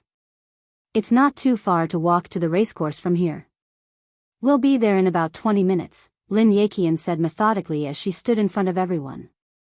Our study committee member has spoken. Let's follow her, haha. A few of the more mischievous boys chimed in when they heard Lin Yeqian. Although it was a class reunion, it was mostly a gathering of friends who got along well with them. They were separated into twos and threes, but they were all going to the same place. Yun Jian, Chen Sini, Zhang Xiaofeng, and Ling Yichen were close friends, so they went together. Just as they stepped out of the hotel, Yun Jian saw a familiar figure at the entrance. It was Qin Yu. It was obvious that Qin Yu was here for Yun Jian. Yun Jian's lips curled as she went over. Sister Jian, Qin Yu called out to Yun Jian when she saw her. Yun Jian saw Qin Yu as well. She was pulling on a rope that was tied around Gu Nianji's hands, who stood not too far away. Gu Nianji stood on the side with a pout as her hands were tied up. When she saw Yun Jian, Gu Nianji told Yun Jian angrily. Yun Jian, I won't kill you. Let me go. This rope is tied up like I'm a prisoner. I'm a formidable character who can scare a lot of people to death back where I come from. How am I supposed to face this? As she spoke, Gu Nianji tugged on the rope with both hands. Ever since Gu Nianji failed to assassinate Yun Jian the last time, she had completely given up on trying to assassinate Yun Jian. Yun Jian was too strong. She couldn't beat her at all. Therefore, Gu Nianji wanted to return to the Yulong continent. After all, she was from the Yulong continent and was an assassin there. If Gu Nianji had to choose, she wouldn't have been so stupid as to tear up the notice on the billboard and come to Earth to assassinate Yun Jian for the generous reward. She regretted it so much. Where was the medicine for regret? She would definitely be the first to buy it. Seeing that someone had suddenly appeared and was looking for Yun Jian, some of the students who were walking past turned their heads to look at Yun Jian. After all, his classmates had been paying close attention to him. Especially when Gu Nianji was tied up by Qin Yu, it was too eye-catching. However, when they heard what Gu Nianji said to Yun Jian, the boys and girls who were about to walk past them all stopped in their tracks. One of the female students was even quicker than Yun Jian when she asked Gu Nianji, "You want to kill Yun Jian? Murder? Are you kidding me? Or was he acting?" Murder is against the law. Of course, normal people would be shocked to hear what Gu Nianji said. Especially students of this age who were usually more free and lazy. The students who passed by Yun Jian stopped to look at Gu Nianji and Yun Jian. The problem is that I can't beat Yun Jian. I can't kill her. Gu Nianji said innocently, as if she did not feel that murder was wrong. Gu Nianji, who came from the Yulong continent, was just like Lan Su back then. She knew nothing about Earth. Gu Nianji then turned to look at Yun Jian. "Yun Jian, let me go. Look at how long Qin Yu's been keeping me locked up. It's so rare for me to get some sunlight today. I feel like I'm turning into a vampire." The surrounding students could not understand what Gu Nianji and Yun Jian were saying. In spite of it, a lot of students had shifted their attention to Yun Jian. The more they could not understand, the more interested they were.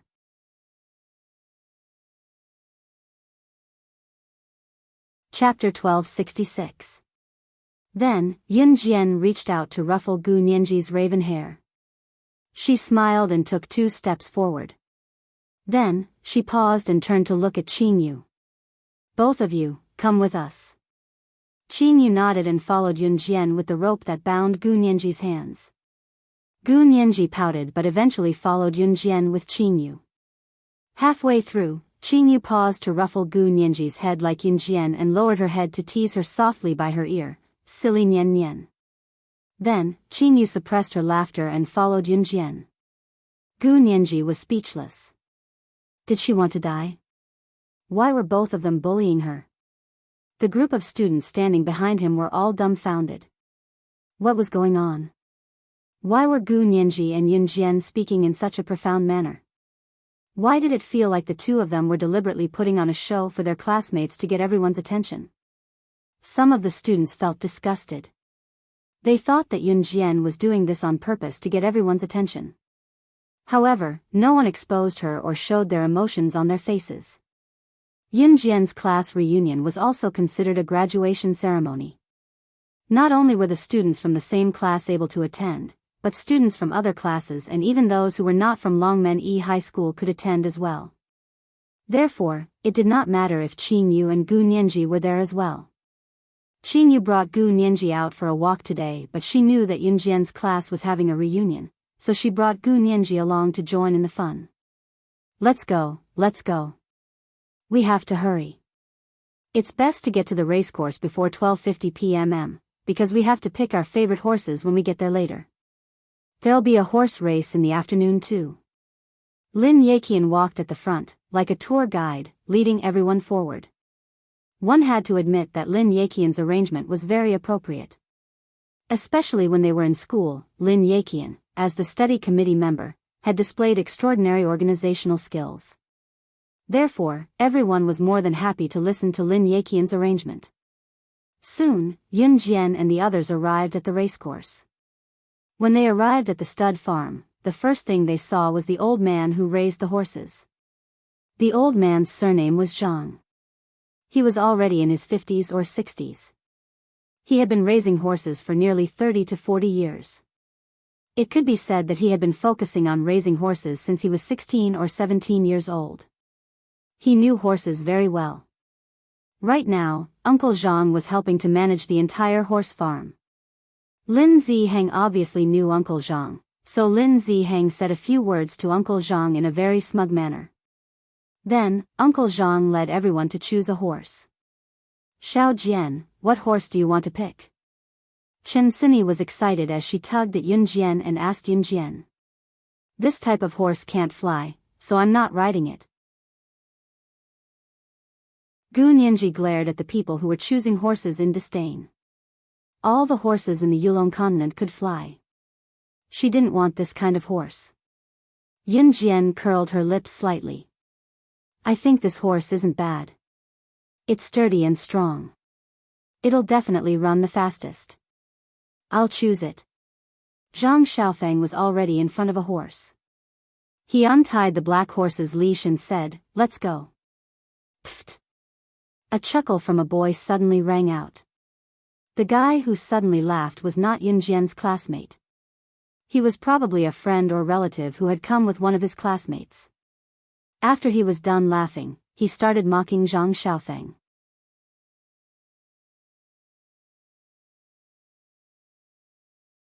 Chapter 1267. The man spoke in an absolute tone, and his words were full of arrogance. The boy was about 17 or 18 years old. He looked like a high school student, and he should be a relative or friend of one of Yun Jian's classmates. After the boy finished speaking, someone immediately said, "Wow, you're Kai Lin's cousin, Kai Yi, right?" When the boy, Kai Yi, heard that someone actually knew him, he nodded very proudly and said, "Yes." "Hey, so you're the cousin who's very good at horse racing that our classmate Kai Lin mentioned. I also heard that you once participated in that provincial horse racing competition and even won the second prize." The classmate who asked Kai Yi just now heard that he was the legendary horse racing master that he had heard of before. Especially now that the horse racing was about to take place, this person worshipped Kai Yi even more. "Hey, I only won the second prize. As long as you persevere like me and race every day for 3 years, it's something that anyone can do." Kai Yi still felt that he didn't have enough firepower, so he said very modestly. Sometimes, the more modest the words were, the more high profile they were. Kai Yi was so modest just to show off his high profile, that was all. Kai Yi's words were heard by more students around him. Therefore, the students praised him one after another. So amazing. Look, people who are amazing are also trained. It's 3 years, and he can persevere like this. He's really amazing. I really admire him. He can be called the school's most handsome guy. The surrounding students began to talk about it, which made Kai Yi even more arrogant. It was as if he was really an amazing person. On this side, Zhang Xiaofeng was angry, but Yun Jian walked to the horse group. She narrowed her eyes and reached out to untie a horse tied to a wooden pole. "I'll choose this one." Hey, little girl, this horse is not easy to control. This horse is the fiercest horse here. Anyone who gets on its back will fall off in less than 3 seconds. Only the top horse trainer can barely ride on its back. If you get on it, you'll break your leg." When Uncle Zhang saw Yun Jian untie the horse, he hurriedly ran over to stop her. "Uncle Zhang, why don't I try to tame this horse? Although I'm not the best, I've been learning for 3 years. When Kai Yi heard Uncle Zhang's words, he suppressed the restlessness in his heart and walked over to Uncle Zhang from afar. "This." Uncle Zhang revealed a troubled expression. "Uncle Zhang, don't worry. I can definitely do it," Kai Yi said very confidently. He was just waiting to shine in front of everyone. "Okay."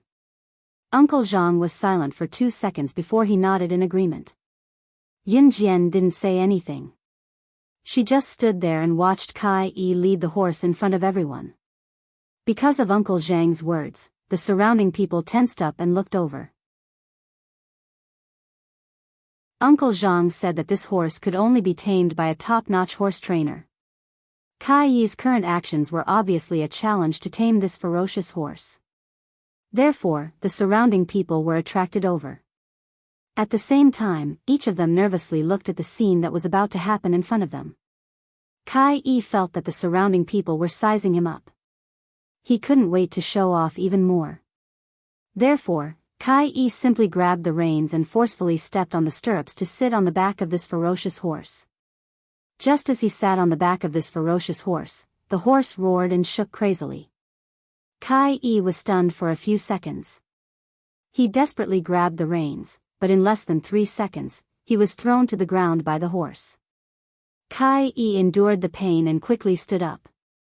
Then, in order to not embarrass himself, he deliberately explained, "This horse is really a ferocious horse. I don't think anyone here can tame it." Just as he said this, everyone saw a small figure flash in front of everyone. They saw Yun Jian quickly step forward. She used 3 seconds to rush to the front of the horse from afar. Then, she fiercely kicked her legs and directly flipped over. She didn't even need to step on the stirrups and directly got on the back of the horse. Then, in the same second, she reached out and grabbed the reins of the horse. The moment the horse roared crazily, she grabbed the reins and used the reins to restrain the restless horse in the shortest time possible. Until the horse was completely quiet and tamed by her.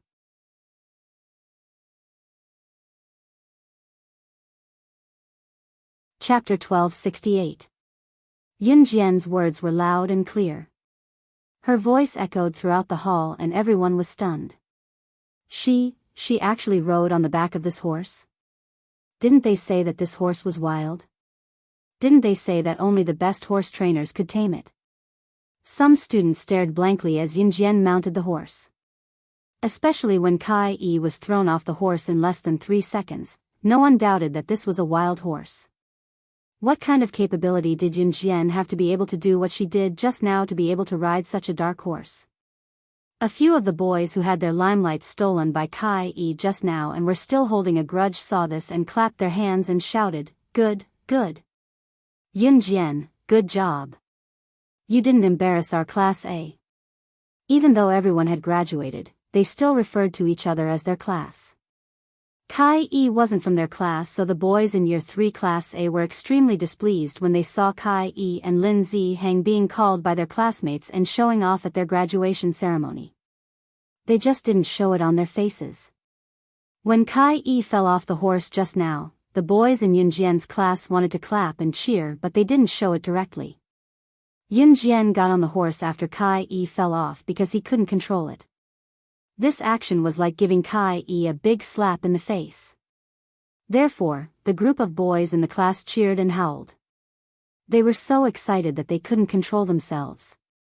Kai Yi was in a hurry to get up just now to explain himself, but he ended up being bullied by Yun Jian. His expression darkened instantly. "Cousin." At this moment, Kai Yi's cousin, Kai Lin, walked up to Kai Yi and handed him a few tissues. Kai Lin was Yun Jian's classmate and Kai Yi was here today because of Kai Lin's invitation. After Kai Lin walked over and handed the tissues to Kai Yi, she turned around and looked at the crowd. At the same time, she glared fiercely at Yun Jian from the corner of her eye and said, "It's nothing to be able to ride a horse. Horse racing is all about skill. My cousin's horse racing skills were once praised by a national horse racing coach. That coach once represented country Z in an international competition. I heard that he even won a grand prize." Kai Lin said it in a very high-profile manner. She didn't believe that Yun Jian was an advanced special forces soldier. This was already unbelievable. Could she be an all-round secret agent?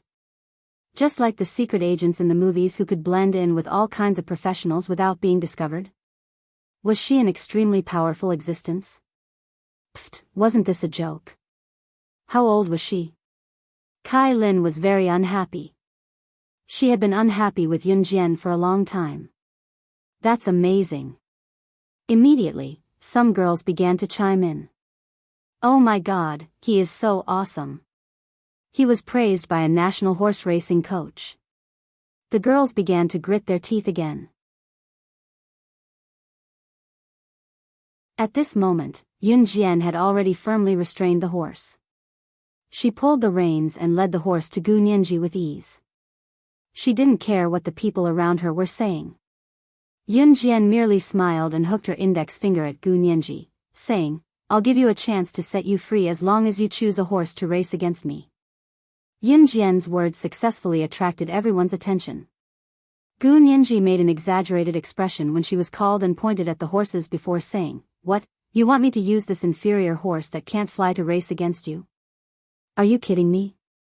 Yun Jian and Gu Nianji's conversation shocked everyone.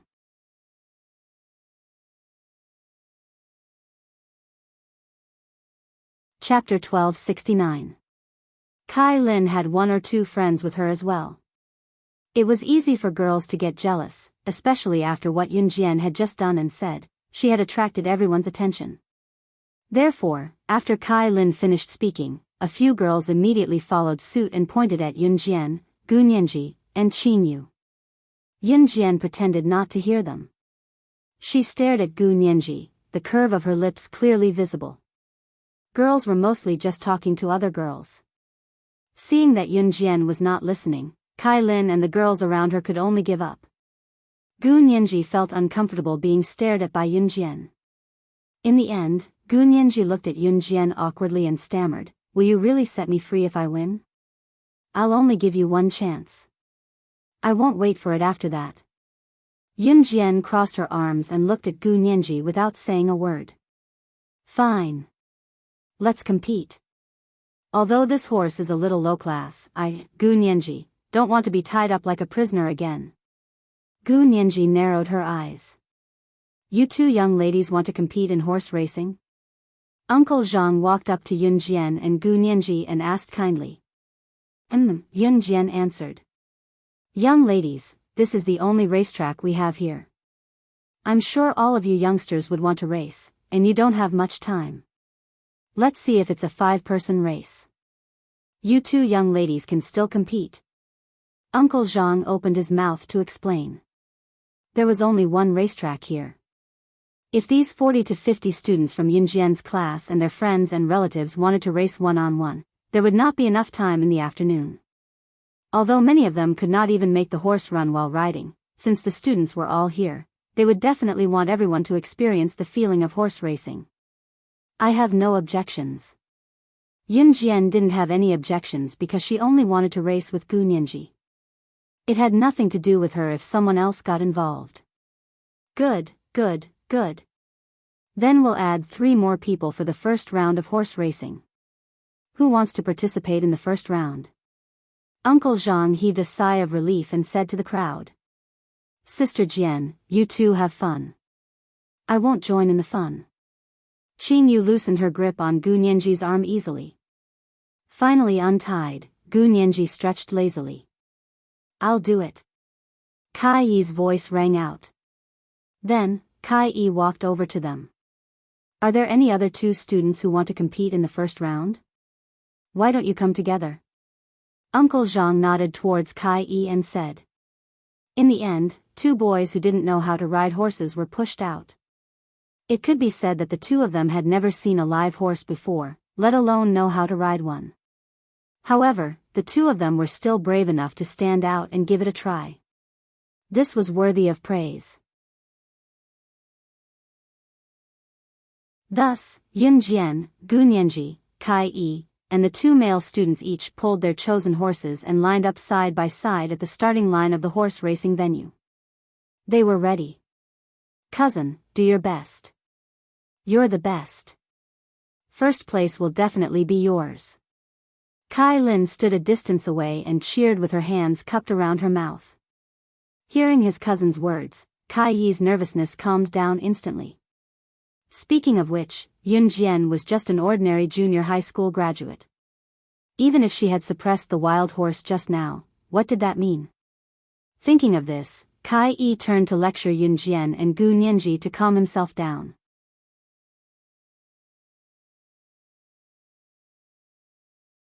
Chapter 1270. Not only was Kai Yi lecturing Yun Jian and Gu Nianji directly, it sounded like he was boasting when he said it. He said that he would not let Yun Jian and Gu Nianji win because of his love for horse racing. The reason was very valid. Kai Yi's words indirectly implied that he would definitely win against Yun Jian and Gu Nianji. Yun Jian merely scoffed at Kai Yi's words. Gu Nianji scratched her head and thought to herself, how can there be such a dumb fool on this earth? Is he really dumb or just pretending to be dumb? How dare he say such things in front of her and Yun Jian? Other things aside, Gu Nianji knew that Yun Jian was someone with real ability. At least, it was an indisputable fact that she could not defeat Yun Jian. That was why she was now Yun Jian's captive. Kai Yi coughed dryly when he saw that Yun Jian and Gu Nianji were ignoring him. He was obviously embarrassed. However, the cheers of the girls around him boosted Kai Yi's confidence. The girls around him were shouting. Hey, don't you think this guy is handsome? He is. Didn't Kai Lin say that he won a prize in a provincial horse race? I think he'll be the champion this time. Of course. The people outside had no idea what was happening here. At the same time, in Yun Jian and Si Yi's house, Si Yi was sitting in the study. Shuang and Mo Sun, who had returned to Hun's headquarters, stood before him. Shuang took a step forward with a frown and told Si Yi, young master, Lin Wei has brought people from the organization here. Their destination is the racecourse in the outskirts of Longmen City. Si Yi raised a brow, obviously unaware that Yun Jian was at the racecourse. Si Yi raised a brow and paused before he smirked. No matter what the remnants of the former Inferno Ring are here for, none of them must be left alive today. Yes. Young master. Yes. Young master. Shuang and Mo Sun nodded after listening. It's about to start. I don't have a whistle here, so I'll use this red flag as a whistle. Once I wave this red flag, the match will begin, Uncle Zhang explained as he stood beside the starting line. No one felt that Uncle Zhang's words were inappropriate. Thus, Kai Yi and the other two quickly prepared themselves for a tense mental state. On the other hand, Yun Jian and Gu Nianji looked relaxed. They didn't look like they were about to compete at all. Seeing this, Kai Yi sneered again and muttered in his heart, that's right. He didn't even feel nervous before the race, and he still wanted to race? It would be strange if he could win. Get ready, everyone. Get ready. Uncle Zhang raised the red flag high and started counting down. Hearing Uncle Zhang's voice, Kai Yi's heart tightened again. He would definitely win, definitely. He even got a place in the Zhe province's horse race. How could he not win against two girls? As for the other two boys, there was no need to even mention them. Just as Kai Yi thought of this, Uncle Zhang roared, begin. At the same time, Uncle Zhang waved the small red flag in his hand. It was only then that Kai Yi tightened his grip on the reins. Just as he was about to whip the horse to get it to run, two silhouettes suddenly appeared. Two silhouettes who were much faster than him were already galloping toward the racecourse on horseback. Seeing this, Kai Yi even forgot to whip the horse to gallop as he watched the two silhouettes gallop away in a daze. The crowd from afar saw it as well. Under Uncle Zhang's command, the two silhouettes galloped away on their horses like lightning. Those who mocked Yun Jian and Gu Nianji in the beginning widened their eyes in bewilderment.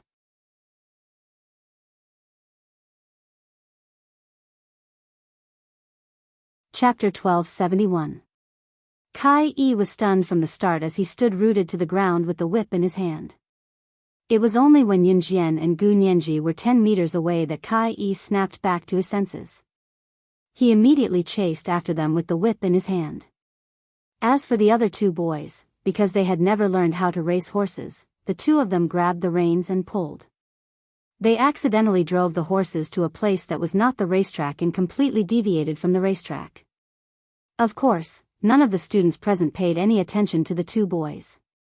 From the moment Yun Jian and Gu Nianji charged out of the starting line and left Kai Yi in the dust, everyone knew that Kai Yi would definitely lose this round. The key now lay in the outcome of Yun Jian and Gu Nianji's victory. Of course, at the beginning, it did give everyone a shock. No one had expected Yunjian and Gu Nianji to be so good at it.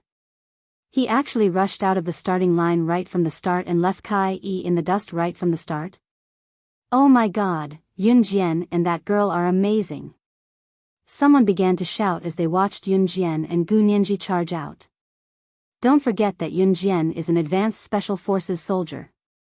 She's the slayer of Team Monarch. Someone reminded. The people around them shrieked and exclaimed for Yunjian when they heard it. At that moment, everyone's attention was on Yunjian and Gu Nianji from afar. There was an endless stream of cheers and screams.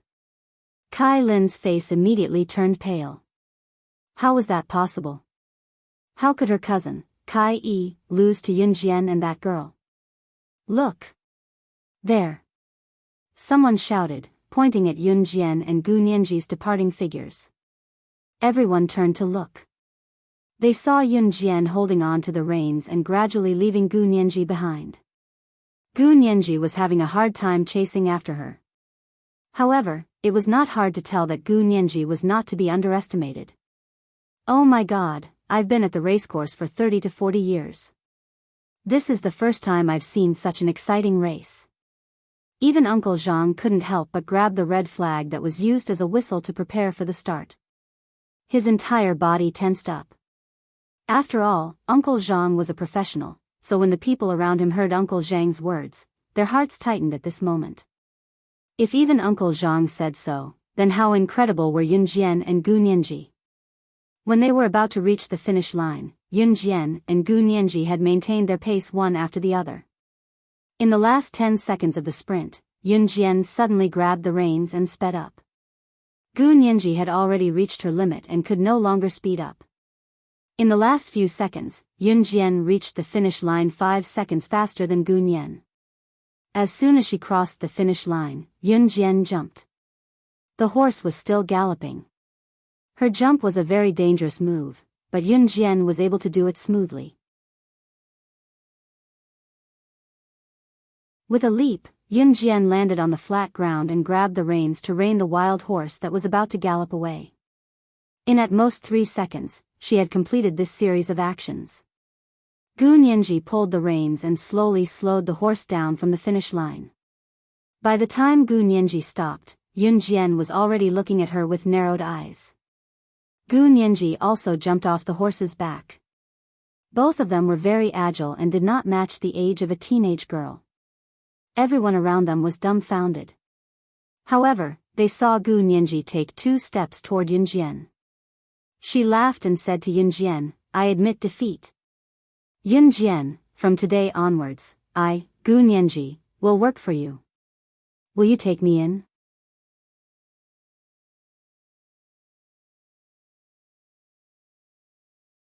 Chapter 1272. Yunjian's words almost made Gu Nianji vomit blood. She had thought about it for a long time before coming to this decision. Gu Nianji had already made up her mind when the horse race was about to begin. If Yunjian could win against her, she would follow Yunjian. After all, Gu Nianji's ability in Yulong mainland was not to be underestimated. What would she do if she could find someone who was stronger than her on Earth? What else could she do? Of course, she would cling on to her fiercely. She would not leave even if she was chased away to learn from her master. "Huh, little captive, it looks like you can't escape." Qing Yu walked over from not far away and giggled. Actually, the starting point was also the ending point. Why was it so?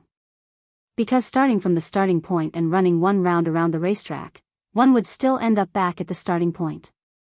At least the racetrack here was built similar to a school's field.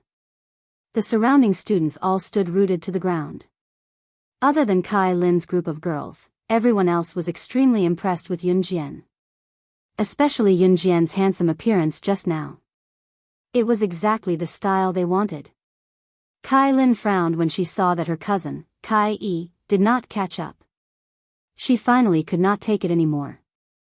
Now that she saw Yunjian being admired by her classmates, she was even angrier.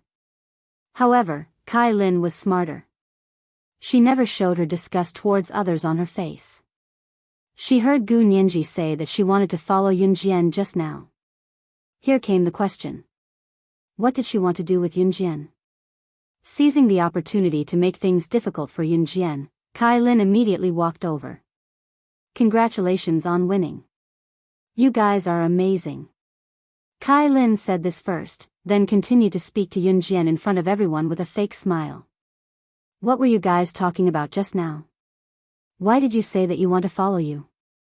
What do you want to do? Hey, what you said just now made it sound like you want to mingle with the mafia, just like the Secret Service assassins in the movies. Don't say that in the future. You two are girls after all. Don't be so careless. Fighting for first place with a boy is not something a girl should do. We girls should be gentle and quiet. Otherwise, you won't be able to get married in the future. Kai Lin changed her arrogant tone from before, where she thought Kai Yi would win without a doubt. She deliberately made herself look very calm, then walked up to Yunjian and loudly lectured them. The onlookers listened to Kai Lin's lecture. That seems to make sense. Therefore, a few girls followed Kai Lin's lead and responded. In the end, it was as if Yunjian and Gu Nianji had snatched first place from Kai Yi and were in the wrong. Yunjian sneered and said nothing. Kai Lin glanced at her and thought that Yunjian was speechless because of her words, so Kai Lin smiled secretly.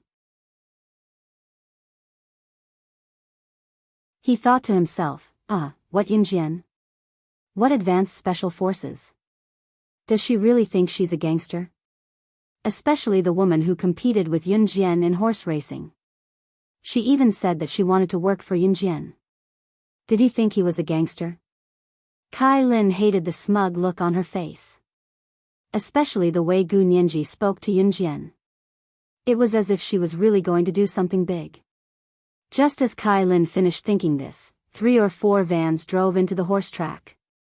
Then, a group of masked men in black got out of the vans. Originally, everyone looked in that direction out of curiosity.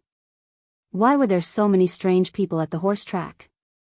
However, when this group of people got out of the vans and ran in front of everyone with all kinds of guns in their hands and surrounded them, Kai Lin and everyone else at the scene felt that something was wrong. It was also at this moment that a burly man who was 2 meters tall and had arms as thick as a copper wall stood in front of everyone.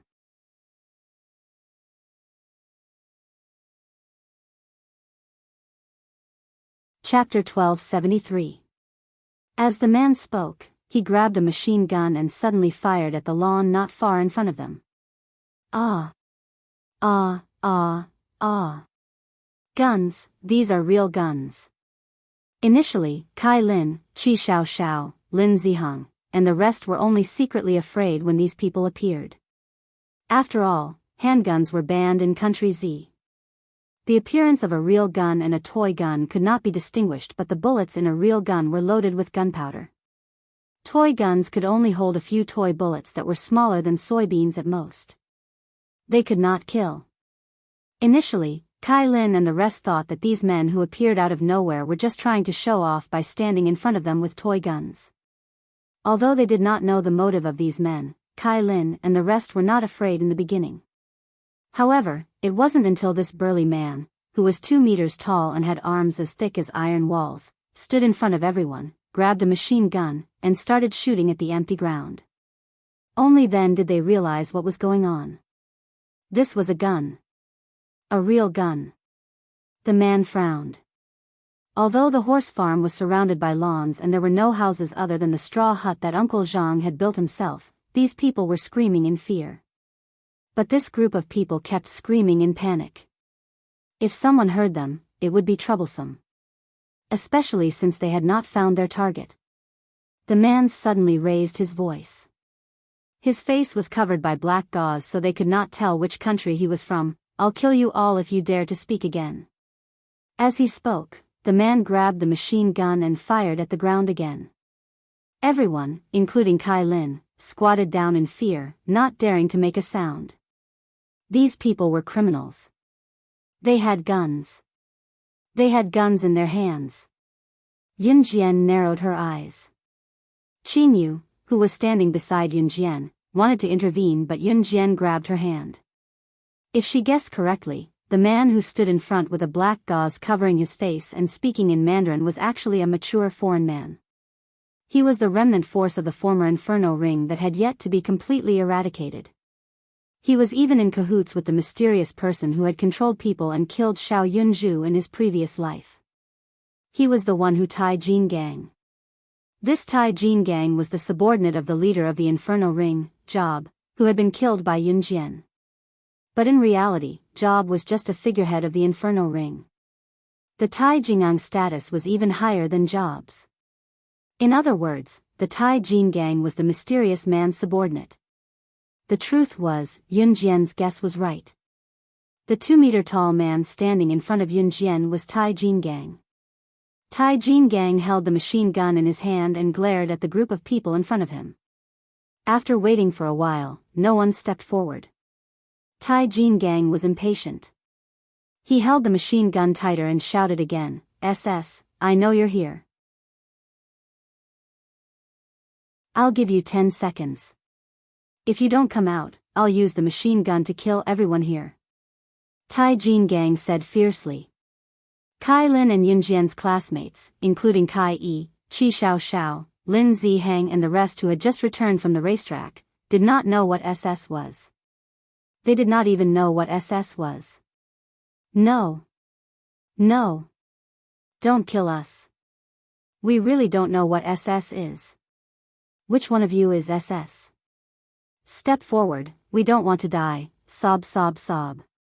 Some people had already started to cry out in despair. Tai Jin Gang ignored them. He held the machine gun and started to count to 3. Just when everyone was about to pee their pants, a cold female voice, completely unfazed by the horrifying scene, said, "Tai Jin Gang, how dare you look for me?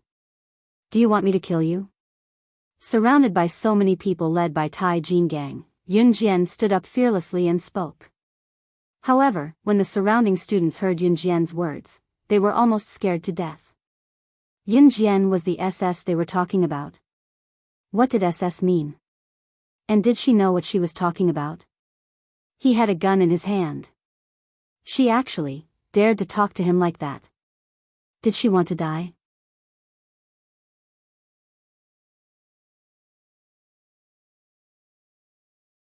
Chapter 1274. Tai Jin Gang had only received information that SS was at the racecourse. This information was very accurate because it was revealed to Tai Jin Gang by the mysterious person in Yun Jian's eyes. That was why Iron King Kong had brought his men here to kill the SS monster, so as to make a great contribution to the mysterious man. Tai Jin Gang had thought that SS was at least in her 20s no matter how young she was. However, when Yun Jian stood up and spoke, Tai Jin Gang turned his head and looked in her direction. He froze on the spot. The young girl in front of him had delicate features and a beautiful face that made him feel mesmerized from the bottom of his heart. That petite face, coupled with that perfect figure, was a perfect match for the golden ratio. The young girl in front of him was at most 15 or 16 years old, right? Underage? SS, it's actually a young girl who's still underage. How was this possible? Tai Jin Gang was completely stunned. Kai Lin, Kai Yi, Uncle Zhang, Yun Jian's classmates were all dumbfounded as they stared at the scene in front of them with wide eyes. Putting aside what SS meant, the group of people in front of them were obviously criminals. In their hands, there were all kinds of guns that even some of the gun-loving boys present couldn't name. How dare Yun Jian speak to them in such a tone? Did she have a death wish? Just as everyone thought of this, they saw Yun Jian take 2 steps forward towards Tai Jin Gang. Yun Jian's lips curled up. Her smile was shy, but it gave people a sense of danger. Even Tai Jin Gang, who was holding a machine gun in his hand, couldn't help but take 2 steps back. This scene was clearly seen by everyone in the surroundings. This burly, 2-meter-tall man with a machine gun in his hand was actually afraid of Yun Jian, who didn't have anything in her hands. Was Yun Jian really that powerful? Although everyone in the class knew that Yun Jian was an advanced special forces soldier, they didn't believe in Yun Jian's age at all. Standing afar, Lin Zihang, who had wanted to kill Yun Jian when she overheard his conversation with Qi Xiao Xiao. He even wanted Qi Xiao to record his conversation so that he could threaten Yun Jian in the end, shuddered. Even Tai Jinggang, who was holding a machine gun, was afraid of Yun Jian. Lin Ziheng suddenly realized that his and Qi Xiao's delusions of dealing with Yun Jian was simply a pipe dream. At this moment, Yun Jian looked straight at Tai Jinggang. She wasn't afraid at all and even crossed her arms lazily as she looked at Tai Jinggang and said, "You're amazing, you're able to find me." Her identity was sealed off from all corners of the world. It was harder for outsiders to find her than to reach the heavens. Tai Jinggang clenched his fists, the bones between his fingers cracking. Then, Tai Jinggang looked at Yun Jian and said in a slightly louder voice, "SS, you won't be able to escape today. I'll kill you right here and now." "Oh. Is that so? Are you sure you can kill me with these lousy guns of yours?" Yun Jian glanced at Tai Jinggang and Tai Jingang's men with all kinds of guns and chuckled. Tai Jingang's fists clenched tighter. Yes, Yun Jian never boasted. If slaying God, the top secret agent in the international secret agent ranking, could be killed by his men with guns, she would not be slaying God anymore. She should have given up her position a long time ago. "Sister Jian, you don't have to fight these people," Qingyu said faintly as she stepped out from the crowd's attention. As she spoke, she took out a few poisonous needles. She had soaked the needles in poisonous water. Once they pierced a person's skin, the person would die instantly. "You're Lady Femme Fatale?" Tai Jinggang glanced at Qingyu with a frown and cried out. Qingyu's codename was Lady Femme Fatale. Her name in the underworld was terrifying due to her poison. These changes shocked Kai Lin, Kai Yi, and the others, but no one dared to make a sound at this moment. Lady Femme Fatale? What SS?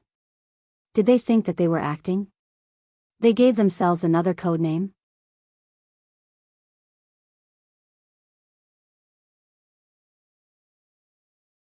Chapter 1275.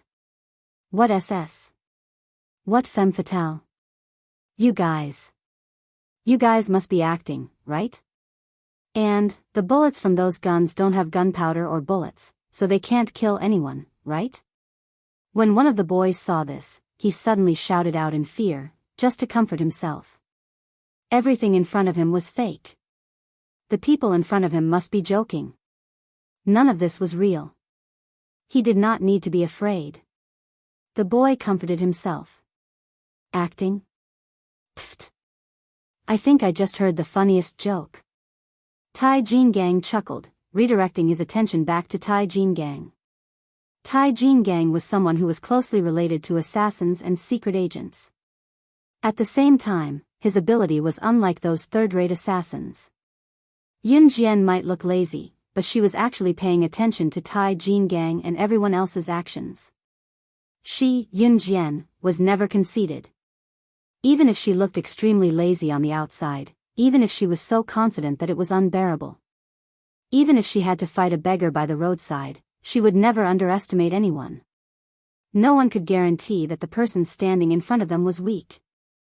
However, if they did not have Yun Jian's mentality, showing their emotions on their face no matter who they were fighting and letting their opponents realize that they were constantly on guard against their surroundings, such a person would definitely be a weakling. Not letting others see through one's inner thoughts was the most basic skill of a secret agent. Tai Jingang's every move was under Yun Jian's control. Yun Jian did not make a sound, but if one were to observe closely, they would see a flash of light in her eyes. "Kid, I'll let you have a taste of this bullet's power." Iron King Kong laughed maniacally. At the same time, he pointed his machine gun at the boy who had just said that everything was fake. If this bullet were to be fired, the boy's body would be turned into a beehive. Forget about surviving, it would be a problem if his corpse would even be intact. Although the boy felt that all of this was fake, he still trembled. Anyone who had a machine gun pointed at their body, even if it was a fake one, would still be afraid. However, just as the boy, including everyone present, was thinking about this, Tai Jinggang had already aimed the machine gun at the boy, and his finger was on the trigger. Ah! The people standing around instantly shouted. Everyone saw that the bullets fired by the Iron King Kong had a flash of fire. Even if it didn't kill anyone, it would definitely hurt them to death. In particular, the Tai Jin gang group's disguise made the surrounding people even more convinced that the guns in their hands were real. "Don't kill me, don't kill me." "Ah." Even the boy just now held his head and shouted. "Hee, you dare to question me? Go to hell." Tai Jin gang didn't care about this. After he finished growling, his hand was already pulling the trigger. However, the crowd only heard half of Tai Jingang's roar when a sharp female voice sounded. "You want to kill someone in front of me? Dream on."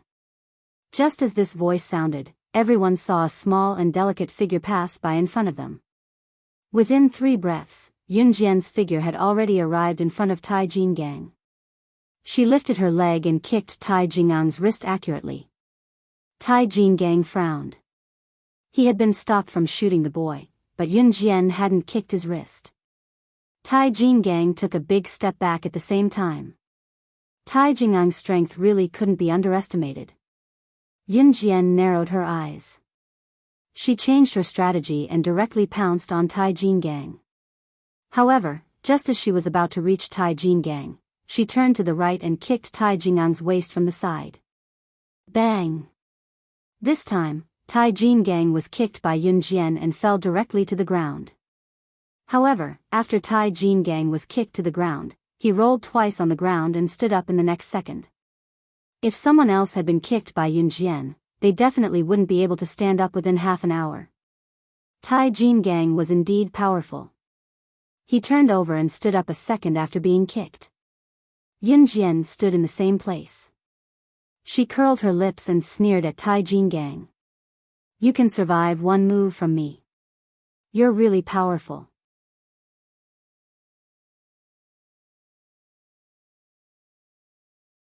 Chapter 1276. Her younger brother's death in her previous life was fatally related to the Tai Jin gang in front of her. Tai Jin gang was the culprit, the subordinate of the mysterious person. Even if Tai Jin gang did not come today, Yunjian would have been searching for Tai Jin gang. Now that Tai Jin gang had come knocking on her door, there was no way he could leave this place alive. "Sister Jian, you don't have to do anything with these people's capabilities." Qing Yu came up with a pair of poison needles in each of her fingers. Qing Yu went to Tai Jin gang with the needles. Not only Tai Jin gang, even the men standing beside Tai Jin gang flinched and took 2 steps back. It was not that they were cowards, it was just that Qing Yu's capability was too frightening. Qing Yu's combat ability was not strong, but no one in the world would dare claim to be the best if she claimed to be the second best at poisoning. Who had not heard of the Venom Lady? The codename of Lady Venom was Qing Yu's moniker after she had killed countless international bosses and presidents of some countries without a sound back then due to her horrifying poison skills. Who would not be afraid of the Venom Lady's nickname internationally? Capture one alive, wipe out the rest. After that, she crossed her arms and spoke to Qing Yu nonchalantly, looking at the group before her. "You're right. You're right. You're right. You're right." Understood. Qing Yu accepted the order and put the needles away with a flip of her hand before taking out a pair of transparent gloves from her pocket. The gloves were about the same thickness as the plastic wrap, and they looked almost the same. In spite of it, their function was completely different. Qing Yu's transparent gloves were made by herself. She could hold any poison she made directly when she wore them. As long as she wore this pair of gloves, she could completely defend herself against poisons that could be fatal if they came into contact with her skin. Qing Yu put the gloves on and took out the needles again with a flip of her hand. Holding them in her hand, she walked toward Tai Jin gang and his men. Secret agents, assassins, mercenaries, and special forces who had reached a certain level of capability could dodge bullets. Therefore, Tai Jin gang knew that their guns were completely useless against Qing Yu and Yunjian. "Qing Yu, you dummy. Don't go alone. I haven't fought in a long time. Wait for me." Gu Nianji was moving her limbs now, her bones cracking loudly. Gu Nianji walked over as she did so. Seeing that Qin Yu and Gu Nianji were attacking, Yun Jian stood aside and did not plan to attack. Little captive, what are you doing here? Qin Yu, on the other hand, did not care about Iron King Kong's group at all. She even turned to joke with Gu Nianji. In reality, although Qin Yu had turned to look at Gu Nianji, she was glaring at Iron King Kong and the rest from the corner of her eyes. F***ck me, Qin Yu, if you dare call me little captive again, I'll... Gu Nianji pouted, but before she could finish her sentence, Qin Yu interrupted her. Bang! Bang! Bang! Bang! Bang! A series of gunshots rang out. Yun Jian had already noticed it, but she did not say anything. On the other end, Tai Jingang's men who were standing beside him were falling one after another. Tai Jinggang did not even realize what was happening. Ce, who was standing far away, had already seen Yun Jian. He frowned slightly. Lin Wei was leading in Hun's assassins to snipe Tai Jingang's men from afar while Ce walked toward Yun Jian in the rain of bullets.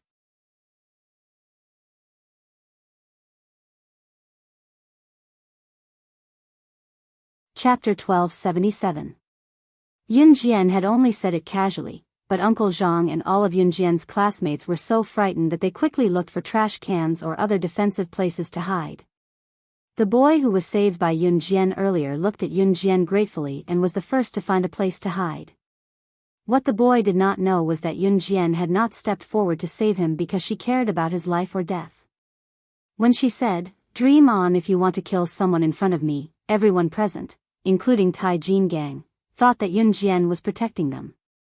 As a secret agent and assassin, she was not a saint. There was no need for her to protect anyone. Yun Jian would not care even if the boy died in front of her. However, Yun Jian had made a move just now. If one were to ask why, the reason was simple. Yun Jian had only wanted to test Tai Jingang's ability. Yun Jian would never underestimate a powerful enemy. Under such circumstances, it was only natural for her to test the opponent's ability. Saving the boy earlier was a piece of cake. In reality, Yun Jian's real intention was only to test Tai Jingang's ability. If she could test a person's ability before making a move, it would be easier for Yun Jian to kill Tai Jinggang in one move.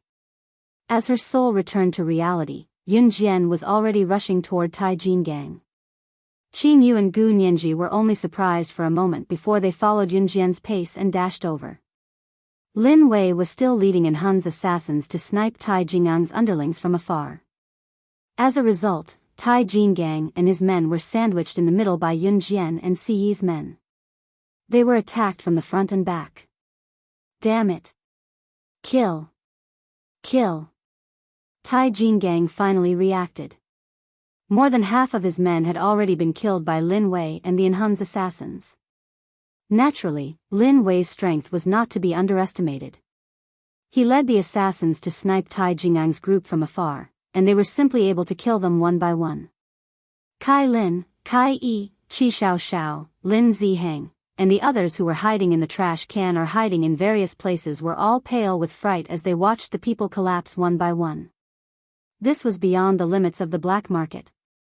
This was a battle of life and death. Life and death were only separated by a single thought. As long as he wasn't strong enough, 1 second was enough. 1 second was enough to take a life. Just as she was thinking about this, Kai Lin suddenly felt a small figure flash before her eyes. Yun Jian led Qin Yu and Gu Nianji into the chaotic battle without the slightest fear of being accidentally killed by Lin Wei and Hun's assassins. At the time, Kai Lin had even mocked Gu Nianji by saying that she was working for Yun Jian. She made it sound like she was a gangster. At this moment, Kai Lin felt that her face was burning, as if she had been slapped hard in the face. Kai Lin's expression was terrible. However, it was also at this moment that she saw Yun Jian killing one of Tai Jingang's underlings in a few moves after charging into the crowd. Then, she went straight to Tai Jinggang. At the same time, Yun Jian held a butterfly knife in her hand. The blade of this butterfly knife was made from the god-vanquishing blade. It could kill everything in the world, even the gods of deity continent. Yun Jian held the butterfly knife and stood in front of Tai Jingang. Tai Jingang was ready to retreat, but when he saw the butterfly knife in Yun Jian's hand, Tai Jingang's eyes widened and he screamed in horror, "Duh! God-vanquishing blade? Yun Jian, be careful. He's from Yulong mainland." Gun Yanji looked at Tai Jingang and suddenly shouted at Yun Jian with widened eyes. Tai Jingang reacted in the next second and realized that things were not as simple as he thought. Therefore, Tai Jingang risked not being able to cultivate for 100 years and directly used the spiritual power of Yulong mainland on earth. What is that? The people standing in the distance saw this and were so scared that their faces turned pale. In the next second, Yun Jian's voice sounded, "You've lost." Her voice was cold as if there was no warmth at all. However, when Yun Jian came within 3 meters of Tai Jingang, the spiritual power that Tai Jingang had just used was instantly broken. He instantly became an ordinary person. Pfft! In the next breath, the butterfly knife in Yun Jian's hand had already pierced Tai Jingang's heart. There was only one person in the world who could make someone from Yulong mainland lose their spiritual power within 3 meters of them, witch. You're the witch goddess.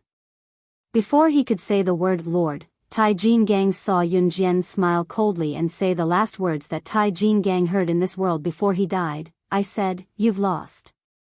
With that, Yun Jian withdrew the butterfly knife. You're tuning into the Biyao's Wuxia Chronicles YouTube channel. Don't forget to subscribe and join us on this journey to catch the most captivating stories.